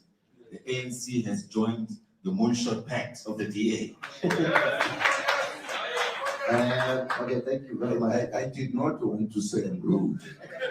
I nearly said it, but I thought people said this fellow is rude.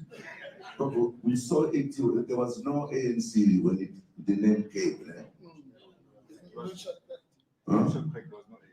There was no ANC. Now who has joined now this Moonshot Pact? Who has joined it? Thank you.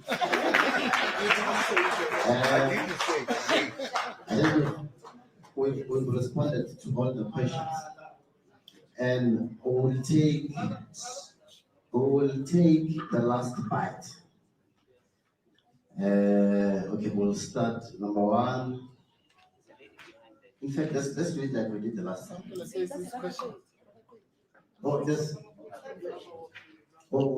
Responses. Okay. Yeah, just hold your hands a bit, we'll come back for the last bite. We're still responding to your questions.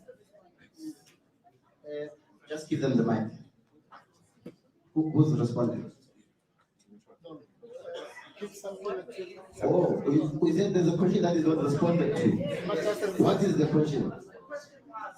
The question was, the ANC said they tried to reach former President Zuma and he was unavailable. And they were essentially saying they were being blue ticked. Is that true or not? Okay, Comrade Kapatla, you can respond to that one. Yeah. No, I don't think that's true. There is a narrative that seeks to brand MK as a disorganized organization. Yeah, I was saying there's a narrative that seeks to brand MK as a very disorganized, disrespectful organization.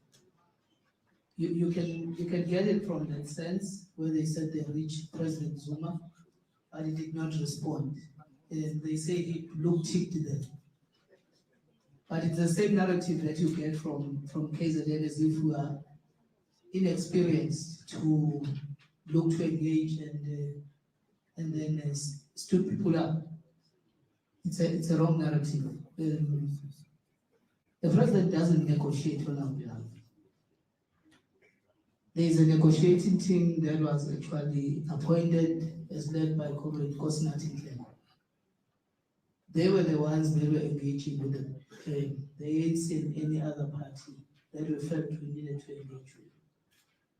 So President Zuma gets report from the negotiating teams. So that is not true. But I think I need to respond as well onto the from Salam Media about SAPS in KZN. It's another narrative that wants to make us a violent organization that are ready to fight at a whim. We are warmongers that are ready to kill. And we start by saying we have had about 12 of our members shot and killed. And we have never responded. The last person that was killed, the comrade of ours, was shot with 8 bullets. We have not even fired a single shot in retaliation. Our members have been disciplined consistently. There has been no blood spilled by uMkhonto. And to mobilize police to go to KZN is mischievous. It fits into that narrative. When we actually announced that we have been robbed, especially in KZN, Mpumalanga, and Gauteng, not a single person can claim that we banned any building, we were demonstrating, we went to the IEC offices and all that. None whatsoever. Consistently, we've been reporting, even from the media statement by the president, that we are using all legal means possible to challenge the IEC. And we've consistently said into the media statement by the president that the courts have been running a narrative of us. In fact, they have been technically trying to run away from responding to the real issues that were raised with them. So again, we're still reporting that we are ready to even take it to international courts, not fighting, but still there are this lingering question of trying to brand us as violent. We're not violent. We're not espousing any violence. We have called our members to be disciplined even at the height of the calculations. I think in the midnight, after the announcement was done, even when we called for it to be stopped, we issued a media statement through Comrade Kamulo, Comrade Mose, and Comrade Dudu at 12 o'clock midnight to make sure that there is peace and calmness and acceptance of the situation, and to wait for leadership to respond accordingly. And this has been part of the process that we're doing. So it's not, the SAPS is just wasting resources of the state. I think you will respond. Come this side. Just to respond on the issue of the ANC and how those matters are handled. The negotiating team, yes.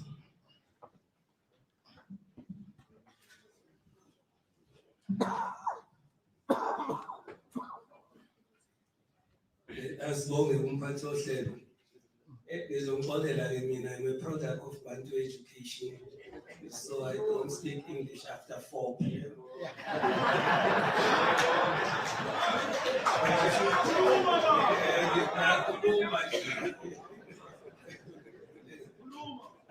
I wanted to make 2 inputs. One is pertaining to the question that was raised by Business Day on coalition talks versus litigation. That's the first one. The second one that I wanted to make a contribution is the question of the meetings with the ANC. We have met with the ANC twice. There was a delegation that was led by the SG and the chairperson of the ANC. And we met again with the team that was led by the SG. So the narrative that we didn't make ourselves available for the meeting with the African National Congress is incorrect. That's the first thing that I wanted to respond to. The second issue that I wanted to respond to is that of the coalition talks versus litigation. But before I respond to that, I'm tempted, inclined to ask a question. I don't know whether the journalists are asked questions during the media briefing. So I have 2 questions for the journalists. The first question relates to the seat allocation formula that is applied by the IPC when allocating seats for the national as well as provincial legislatures. I am also energized by the deafening silence on the part of the media when injustices are perpetuated by the IPC. The first thing that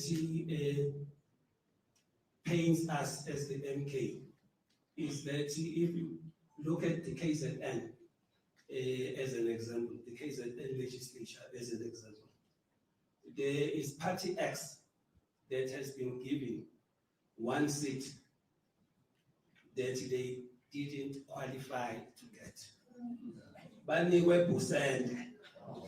Okay. Now, I don't understand whether the media sees that as a betrayal of the voters, because the voters didn't say we want Party X to be in the legislature. Because if that was their will, they should have voted for it. It now is giving a seat in parliament based on an unfair formula. be used by the IEC. I don't know whether you have ever interrogated that seat calculation formula. The second issue that I wanted to talk to, we have a problem with the IEC. We have extracted from their databases, data sets that our experts have analyzed. And as part of that analysis, it was discovered that there is 9.3 million votes that are unaccounted for. Don't want to get into the merits and demerits of that. That is the terrain of the legal team. That will be ventilated in court because we have to test that in court to say these are our findings. This is not coming from the MK. Those speakers are not from the MK, and the analysis was not done by us. It was done by experts. The statistical and mathematical modeling was done by the people who are well versed in that terrain. We have also been advised by the cyber forensic specialists that there were issues with the configuration of the IEC systems.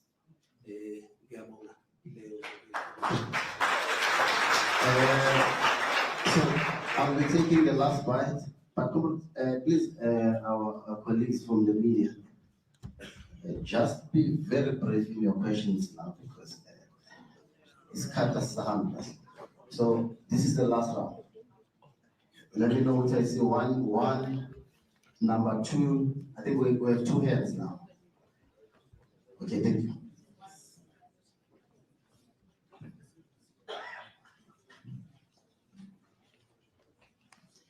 Thank you, Rachel Savage from The Guardian.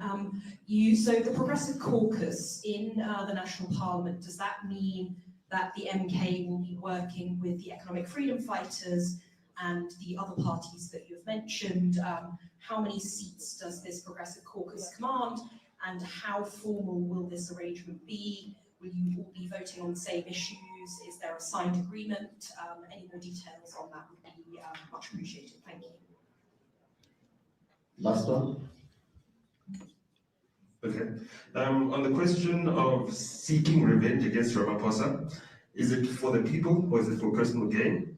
Number two, who are the young leaders that can be trusted to never betray the NDR after the ANC has abandoned the mission? And then thirdly, on the Afrikaner question, should they get self-determination and what would they need to do to attain that? Okay, I think that was the last question. This is Shawalo Baloy from Urban Tainment. I was about to ask who are you? I've noted two hands. And as principles as I am, I'm going to keep it as such. So I'll allow the leadership to respond, then we'll as we wrap up. What's the mic?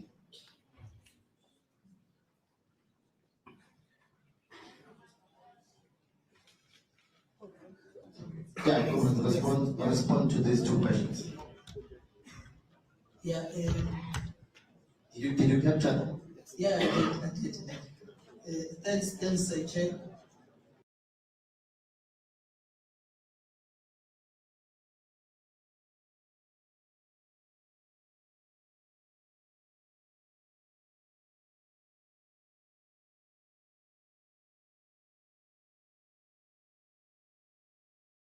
Alliances or working relationship with all the progressive political parties.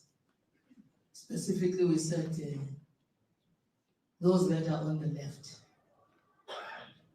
And we've maybe to take it further, we're clear that we will not work with the DA because they don't represent any element of progressive element that help to change the plight of a black child. It's not only the EFF, there are 109 others. 109 seats in parliament that we are working with.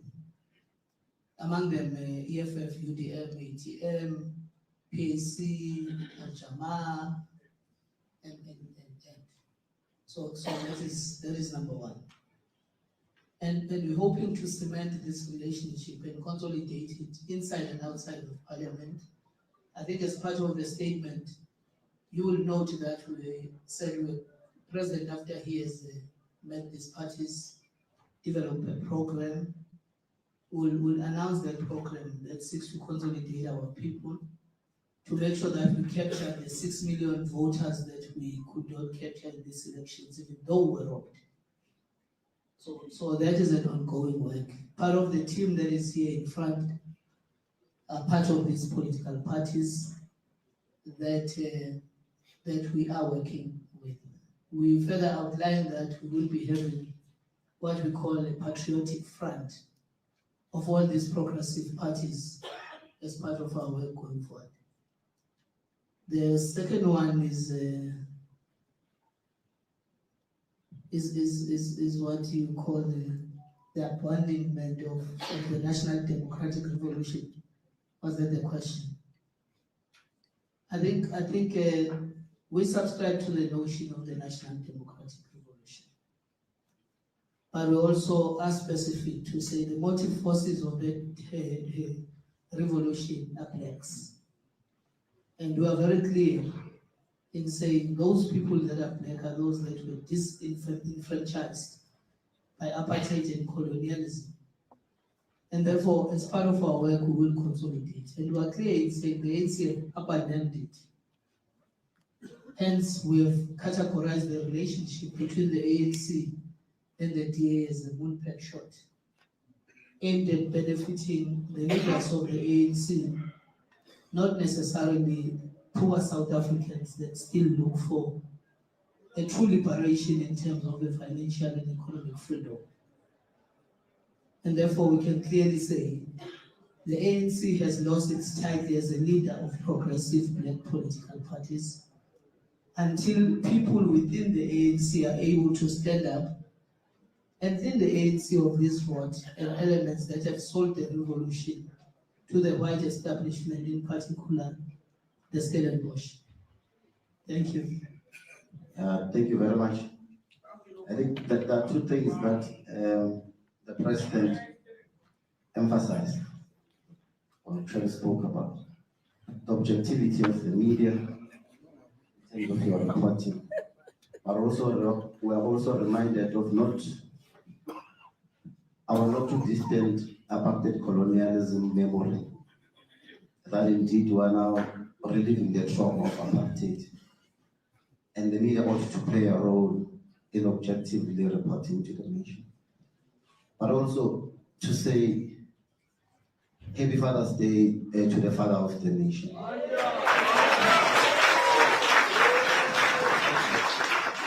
We really appreciate you, Baba. The nation believes in you. We'll just give the President his closing remarks. Then we'll wrap up.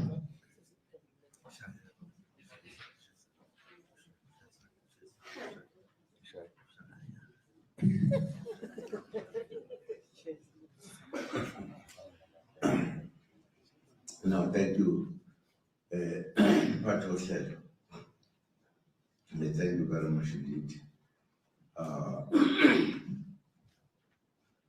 My flu is a bit of a problem. I'm going to tell that.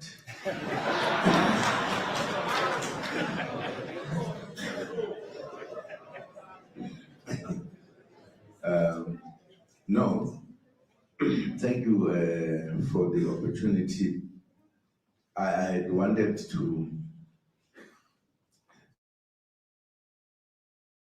really the journalist questions. Manje, some people stopped me and said it is not gentlemanly to do so because they are also lady journalists. No, I am very worried. I think these elections have caused more worries to some of us. Because South Africa is a country that has a history that put many of us into serious issues when apartheid laws were the laws. Even if we're doing the right thing, we're sentenced to prison, we've done everything. We fought to go over this. Then we got freedom. Even when we're discussing the point I was making earlier, that we're very careful that we should not act in the manner that will make us continue fighting. We wanted to finish fighting. Hence, the government of national unity, which worked. We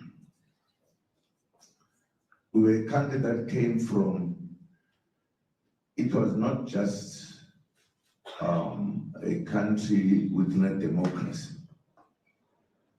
It was a country of apartheid. And I've never heard in other countries in the world that there was a country that ruled through a system called apartheid. And we wanted to practice democracy, freedom, equality, everything.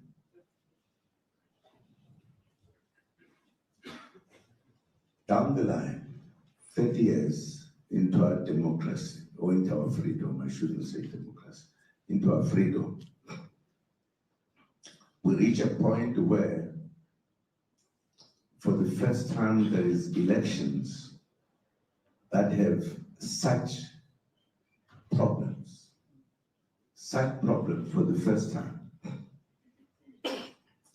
that it was not easy to hide things that people were doing in order to ensure that this party wins, that party does not, etc., etc.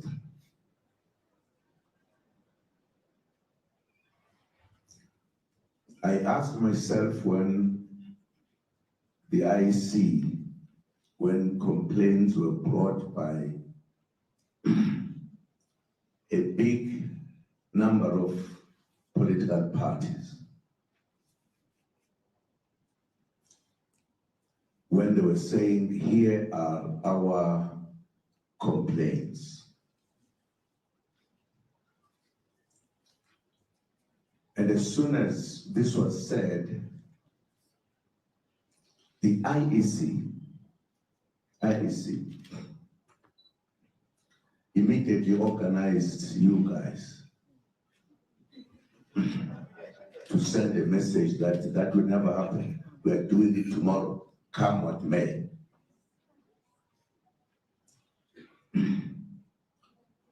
Is that democracy? Is how we deal with our people in a democratic country.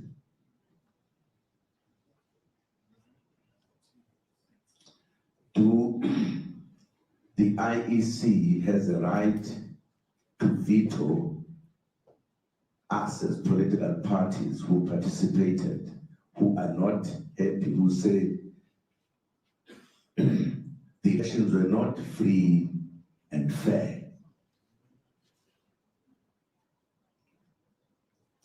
By that time, a number of boxes packed with the things we use when we vote, what we call them? Ballot papers. Many of them in many different areas. Many different areas.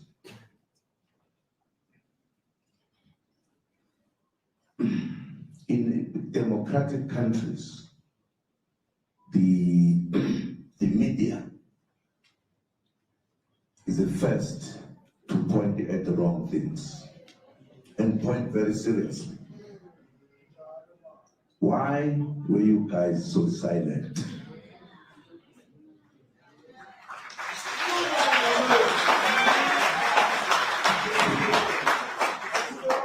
Because this looks like a very common thing. There are things that are in the media more than others. Others, very serious, are not in the media.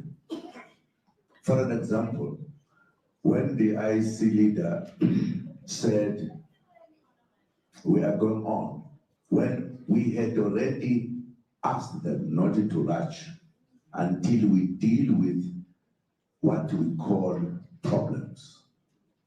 Why were you so quiet, guys?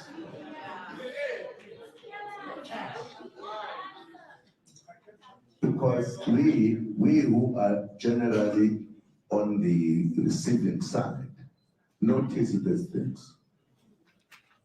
That we are very quick when some of us have been said X, Y, Z. We write pages and pages. But when it is said to other people, you don't see it. Or you quickly in 10 minutes forget what they said. Why?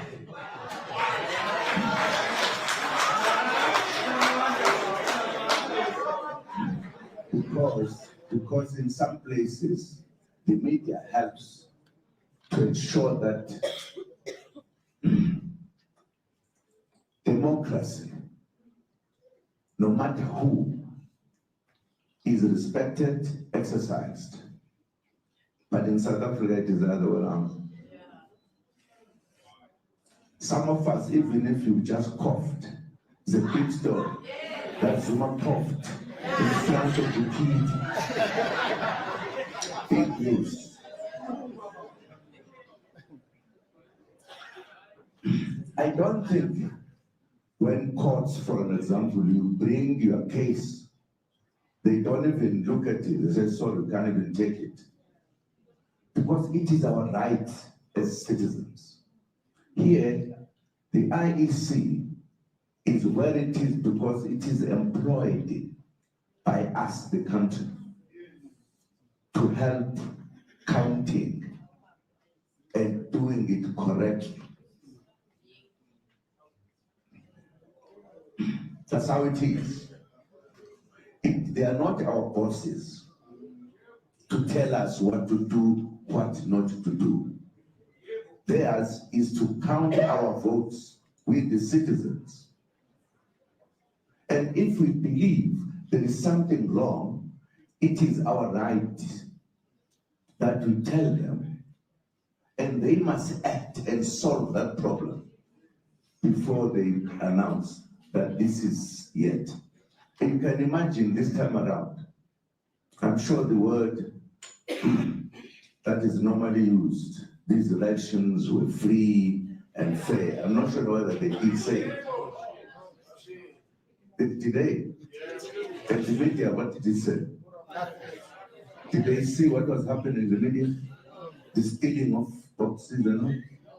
Why did they keep quiet? Why? Now, I'm making these points because I want to tell you, we fought and got our democracy. There's no longer any democracy in South Africa. I am an example. I went into prison when I never committed any crime. I served in apartheid. At least the apartheid in their laws and constitution had committed crime, and I disagreed with them even then. And they sentenced me 10 years. Under democracy, I served 15 months, having committed no crime, having been in no court that dealt with me. If we don't notice that South Africa is moving back to what do you call it, by the way? What is another word of such government? Dictatorship. Dictatorship of those who have the money. Dictatorship dictatorship. Are we ready to stand for this and just keep quiet? Just keep quiet, we who can write or talk to the newspapers, whatever. Now, where have you ever heard that such a big member of political parties, not one, not uMkhonto weSizwe that people don't like, the whole big group of political parties all complaining simultaneously that we are robbed here, we want this to be looked at, and people who are supposed to be helping us, I see, say sorry, we're not doing it. People who are supposed to be looking at the law and the respect of the law in the country, the judges are there, making people to, what is it, take an oath. When they know that there are complaints, they are supposed to be looking after our democracy.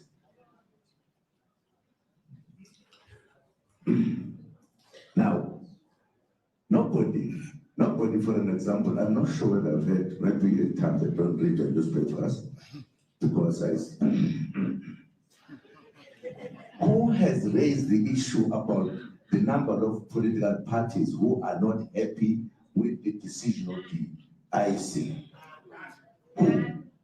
Is that not a story to write?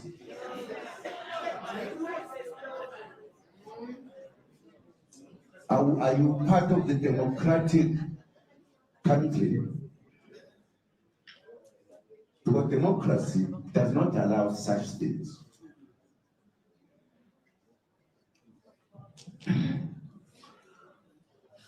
I'm not asking you questions because you said you are not supposed to be asked questions. I don't know why, because you are also human beings like us.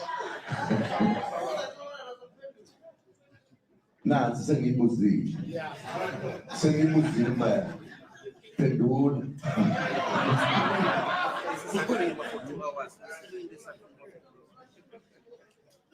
I mean, you have elections ongoing.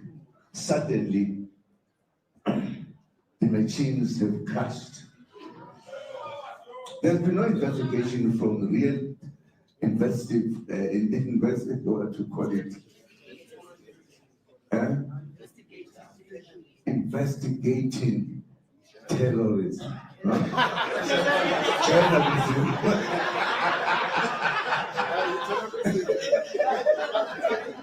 Because you terrorize us. You terrorize us. Other people don't terrorize you. Now, I'm saying this because I want to put it into our mind. Be fair, deal with the issues with anyone on the equal basis. Very important.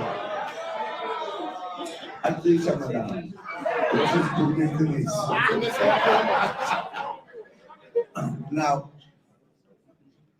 I want to say we are slowly moving towards a situation.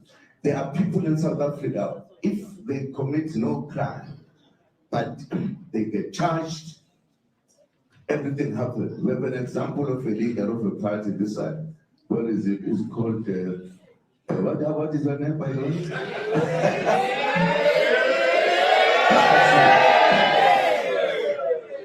I'm saying this because you are here, and I thought I should not lose this opportunity. He was charged of not having looked after the people he was in charge of.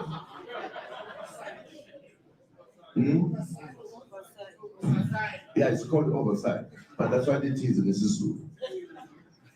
Now, the man was waiting to be charged in the trial going on or whatever.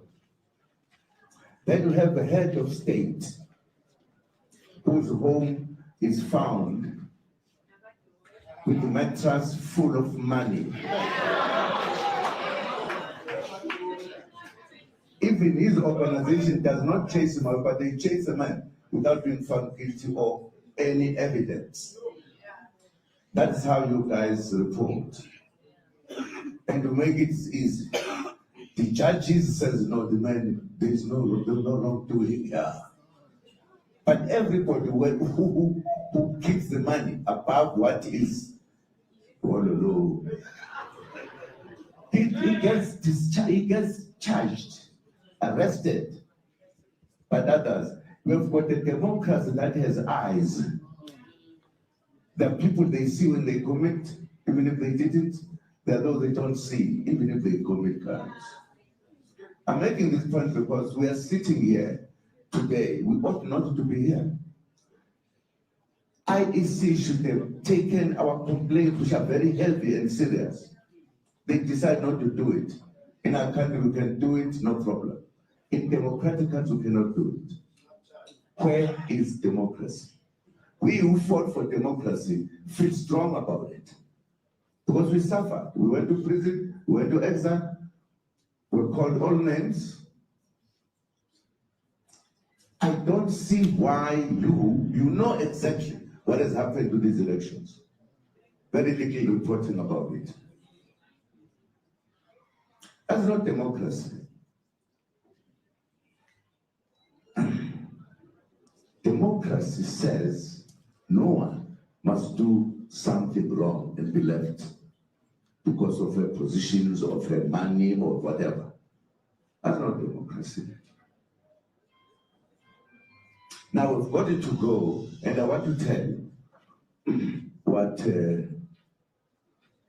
our legal person was telling you this time around. I wanted to know this. The judges here who make judgments according to their thinking, not about what are the facts, they are likely to say this is all wrong. We are going to the international court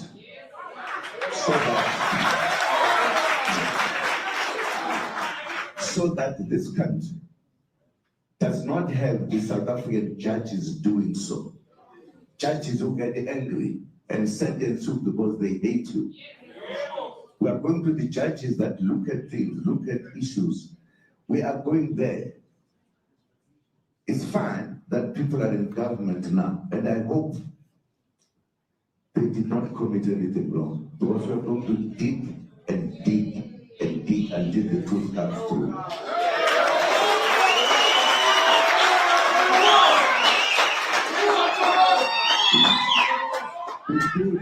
We do need to be respected as political parties.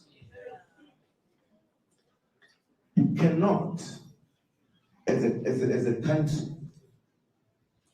have so many political parties saying things did not go wrong. Things do not go wrong. Things went wrong. Things went wrong. Some people say, no, things did not go wrong. Did not go wrong. Now, when I asked on time,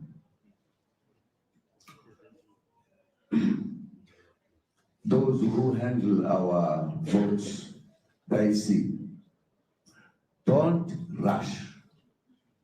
Because I was giving them a space so that we deal with these complaints until we have final things. Nobody says, I don't accept your complaints. Where do they get that power from?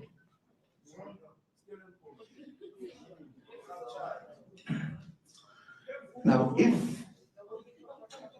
we have us here, as political parties, saying one thing, it's not even one party or two or three. The majority of the parties, and we are nothing. We are nothing because, and people who are being accused to do something, no, they're clean. I think we need to change. Because when I said that, if you don't accept our proposal to you, you would be provoking people. You would be provoking people. I said so. Because no one who wants to be undermined by people who are supposed to be helping, where must they go? And somebody said Zuma is causing a problem. Not at all. Because people, even if you look at whatever else, democracy, protesting, doing everything around that is constitutional. Because if you provoke people, they're going to protest. They're going to do everything in seeing that things are done correctly. But many of you, or some of you, I shouldn't say many, some of you, so much is provoking violence. Is that violence to protest? Why do you run and say so much provoking problems which will lead to violence? I don't like this. You know, I was arrested and I voluntarily went into prison. And people decided to say this is wrong, and they were correct. Because I was being taken to prison when I had no case. And those who are in power, instead of dealing with the situation, they actually provoked it by sending the army of police to come and pick up one old man. The whole army from all over. And we didn't say anything. In fact, I was in prison, maybe I didn't read any article from those who are writing to say this is wrong. I think we should correct ourselves. If we want our democracy to be a real democracy, you must play a role as we play our role. I'm saying all of this because we are so many here. We are likely to get more criticisms than understanding what you're saying because of reasons not known by anyone. I'm right as an old man to deal with you. Now, Chair, I just wanted to make this point because we are reaching a point in South Africa that can take us just beyond what we need. Because all of us, the media included, we have a right to ensure that you stop wrong things in this country, so that this country becomes a peaceful country. We are together as the parties that are making the complaints. And bear in mind, and it's not, again, it's the first thing you see since the freedom, that political parties come together dissatisfied by how those who are given jobs to do have done it. That in itself must tell you there is something serious. We can't poo-poo it and begin and believe that there's no problem because we are going to keep quiet. No. Let us see the votes properly. We've got many stories about votes, some banned. You don't even need this one. People have to say, there must be a repeat. No. There must be an elections.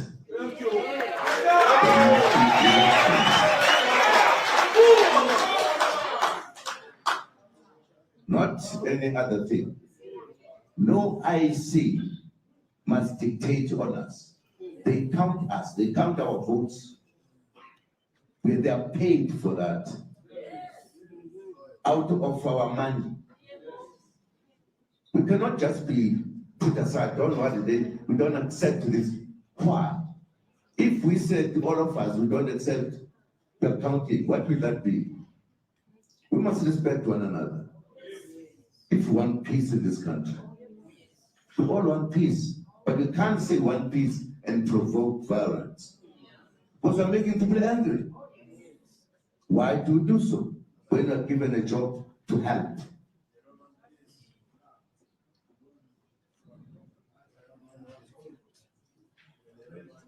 And you know, I must stop now because I'm going to say something serious.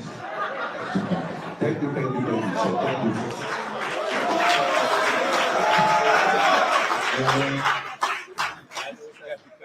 Thank you very much, Comrade President, but also thanks to our colleagues in the media, and also Happy Youth Day and Youth Month. The big question still remains to the media, and it's why. So I think you'll find time during your lunches and teas to respond to that question. Thank you very much.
It has lost its title as a leader of progressive black political parties.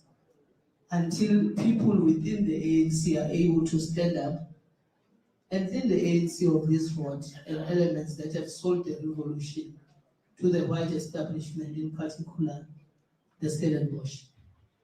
Thank you. Thank you very much. I think that there are two things that the President emphasized, or actually spoke about. The objectivity of the media and of your reporting. But also, we are also reminded of our not too distant apartheid colonialism memory. That indeed we are now reliving the trauma of apartheid. And the media ought to play a role in objectively reporting to the nation. But also to say, Happy Father's Day to the father of the nation.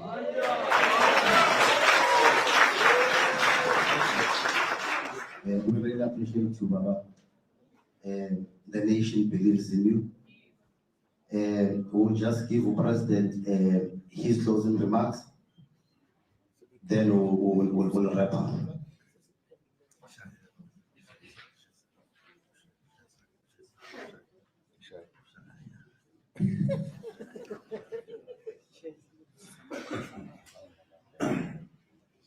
No, thank you, Patrick said.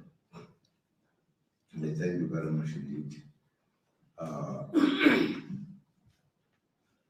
My flu is a bit of a problem. I'm going to tell that.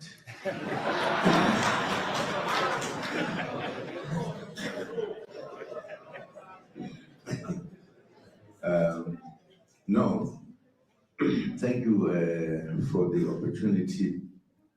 I had wanted to really ask the journalists questions.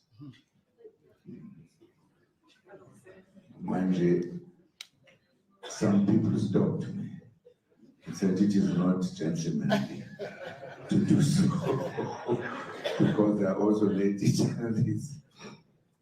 No, I am very worried. I think these elections have caused more worries to some of us. Because South Africa is a country that has a history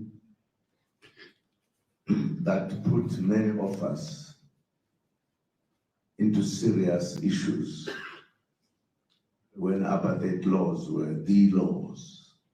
Even if we're doing the right thing, we're sentenced to prison, we've done everything. We fought to go over this. Then we got freedom. Even when we were discussing the point I was making earlier, that we're very careful that we should not act in the manner that will make us continue fighting. We wanted to finish fighting. Hence, the government of national unity, which worked. We were a country that came from, it was not just a country with no democracy. It was a country of apartheid. And I've never heard in other countries in the world that there was a country that ruled through a system called apartheid.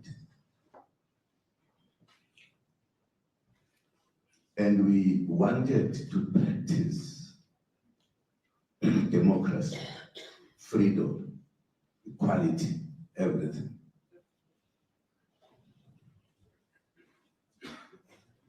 Down the line, 30 years into our democracy, or into our freedom, I shouldn't say democracy, into our freedom, we reach a point where for the first time there is elections that have such problems for the first time,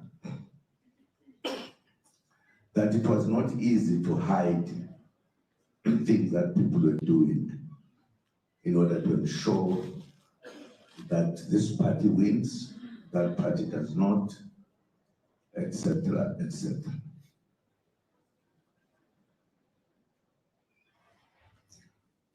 I asked myself when the IEC, when complaints were brought by a big number of political parties, when they were saying, here are our complaints. And as soon as this was said, the IEC immediately organized you guys to send a message that that will never happen. We are doing it tomorrow, come what may.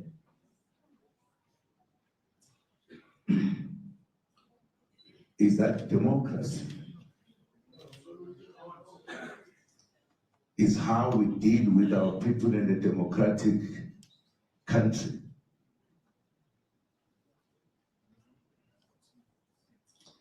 Do the IEC has a right to veto us as political parties who participated, who are not happy, who say the elections were not free and fair?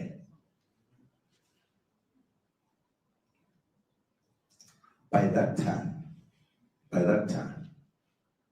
a number of boxes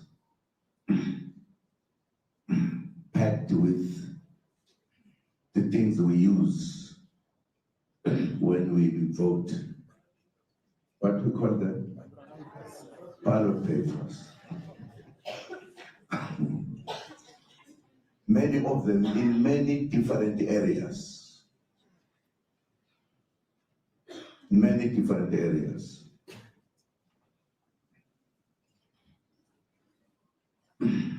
in democratic countries, the media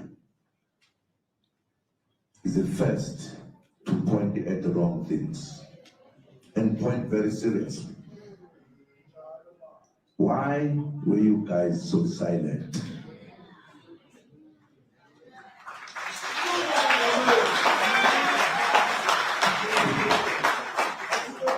Because this looks like a very common thing. There are things that are in the media more than others. Others, very serious, are not in the media. For an example, when the IC leader said, we are going on, when we had already asked them not to rush until we deal with what we call problems. Why were you so quiet, guys?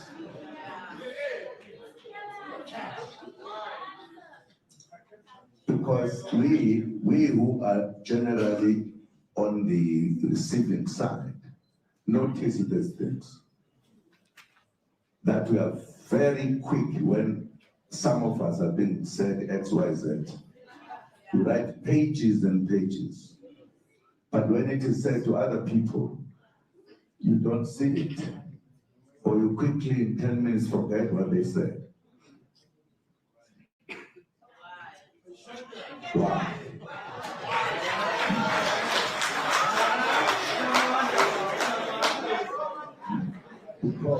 Because in some places, the media helps to ensure that democracy, no matter who, is respected, exercised. But in South Africa, it is the other way around. Some of us, even if you just coughed, it's a big story that Zuma coughed in front of the PD. Big news. I don't think when courts, for an example, you bring your case, they don't even look at it. They say, sorry, we can't even take it. Because it is our right as citizens. Here, the IEC is where it is because it is employed by us, the country, to help counting and doing it correctly. That's how it is. They are not our bosses to tell us what to do, what not to do. Theirs is to count our votes with the citizens. And if we believe there is something wrong, it is our right that we tell them, and they must act and solve that problem before they announce that this is it. And you can imagine this time around, I'm sure the word that is normally used, these elections were free and fair. I'm not sure whether they did say it. Did they? And the media, what did it say? Did they see what was happening in the media? The stealing of boxes and all? Why did they keep quiet? Why? Now, I'm making these points because I want to tell you, we fought and got our democracy. There's no longer any democracy in South Africa. I am an example. I went into prison when I never committed any crime. I served in apartheid. At least the apartheid in their laws and constitution had committed crime, and I disagreed with them even there. And they sentenced me 10 years. Under democracy, I served 15 months, having committed no crime, having been in no court that dealt with me. If we don't notice that South Africa is moving back to what do you call it, by the way? What what is another word of such government? Dictatorship. Dictatorship of those who have the money. Dictatorship. Are we ready to stand for this and just keep quiet, we who can write or talk to the newspapers, whatever? Now, where have you ever heard that such a big member of political parties, not one, not uMkhonto weSizwe that people don't like, the whole big group of political parties all complaining simultaneously that we are robbed here, we want this to be looked at, and people who are supposed to be helping us, I say sorry, we're not doing it. People who are supposed to be looking at the law and the respect of the law in the country, the judges are there making people to, what is it, from a premise look, to take an oath when they know that there are complaints. They are supposed to be looking after our democracy.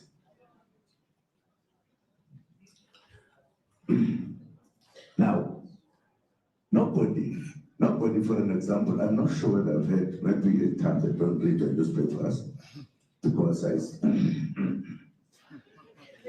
who has raised the issue about the number of political parties who are not happy with the decision of the IC? Who? Is that not a story to write?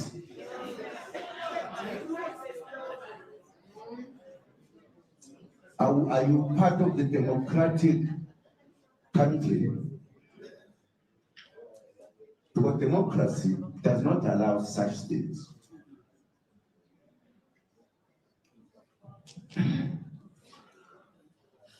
I'm not asking you questions because we said we are not supposed to be asked questions. I don't know why. Because we are also human beings like us. Nah, sengibuzile. Pendula.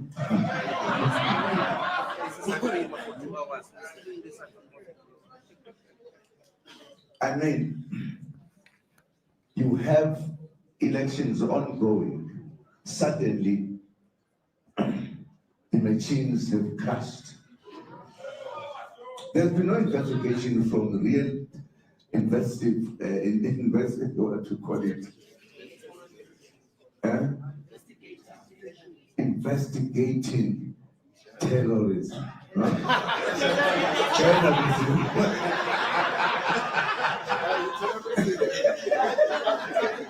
Because you guys, you terrorize us. You terrorize us. Other people don't terrorize you. Now, I'm saying this because I want to put it into our mind. Be fair, deal with the issues with anyone on the equal basis. Very important. Aisha Madam, let's just put into this. Now, I want to say we are slowly moving towards a situation. There are people in South Africa, if they commit no crime, but they get charged, everything happens. We have an example of a leader of a party this side. What is it? It's called, what is your name, by the way?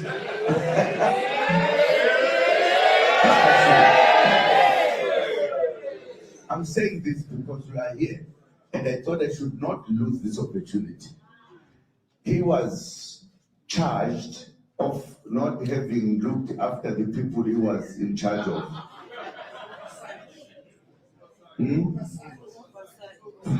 Yeah, it's called oversight, but that's what it is in weSizwe. Now, the man was waiting to be charged in the trial going on, whatever. Then you have the head of state whose home is found with matters full of money.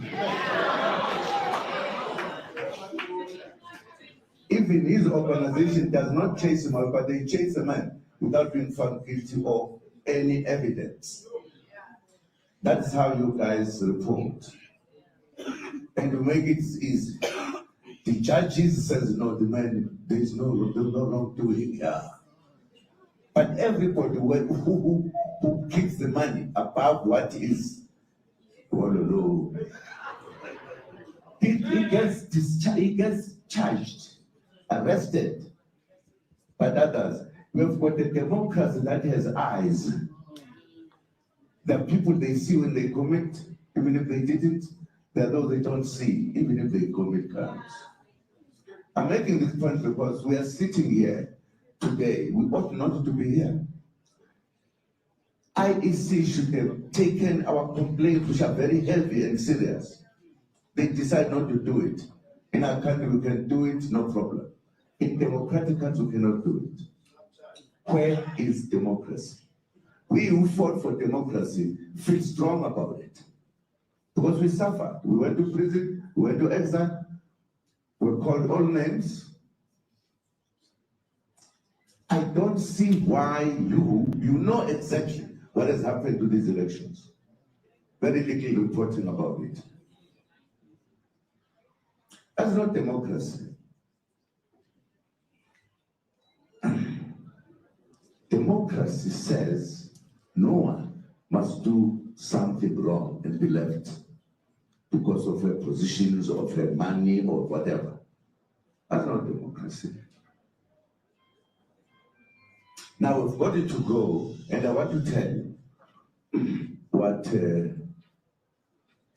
our legal person was telling you. This time around, they wanted to know this. The judges here who make judgments according to their thinking, not about what are the facts, they are likely to say this is all wrong. We are going to the international court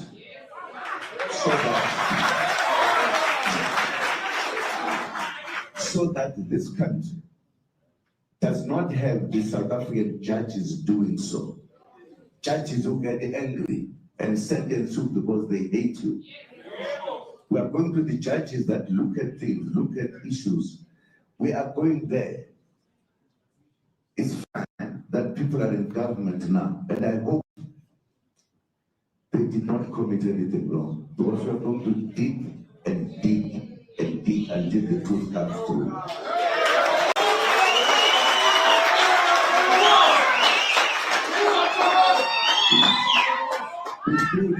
We do need to be respected as political parties. You cannot, as a country, have so many political parties saying things did not go wrong. Things do not go wrong. Things went wrong. Things went wrong.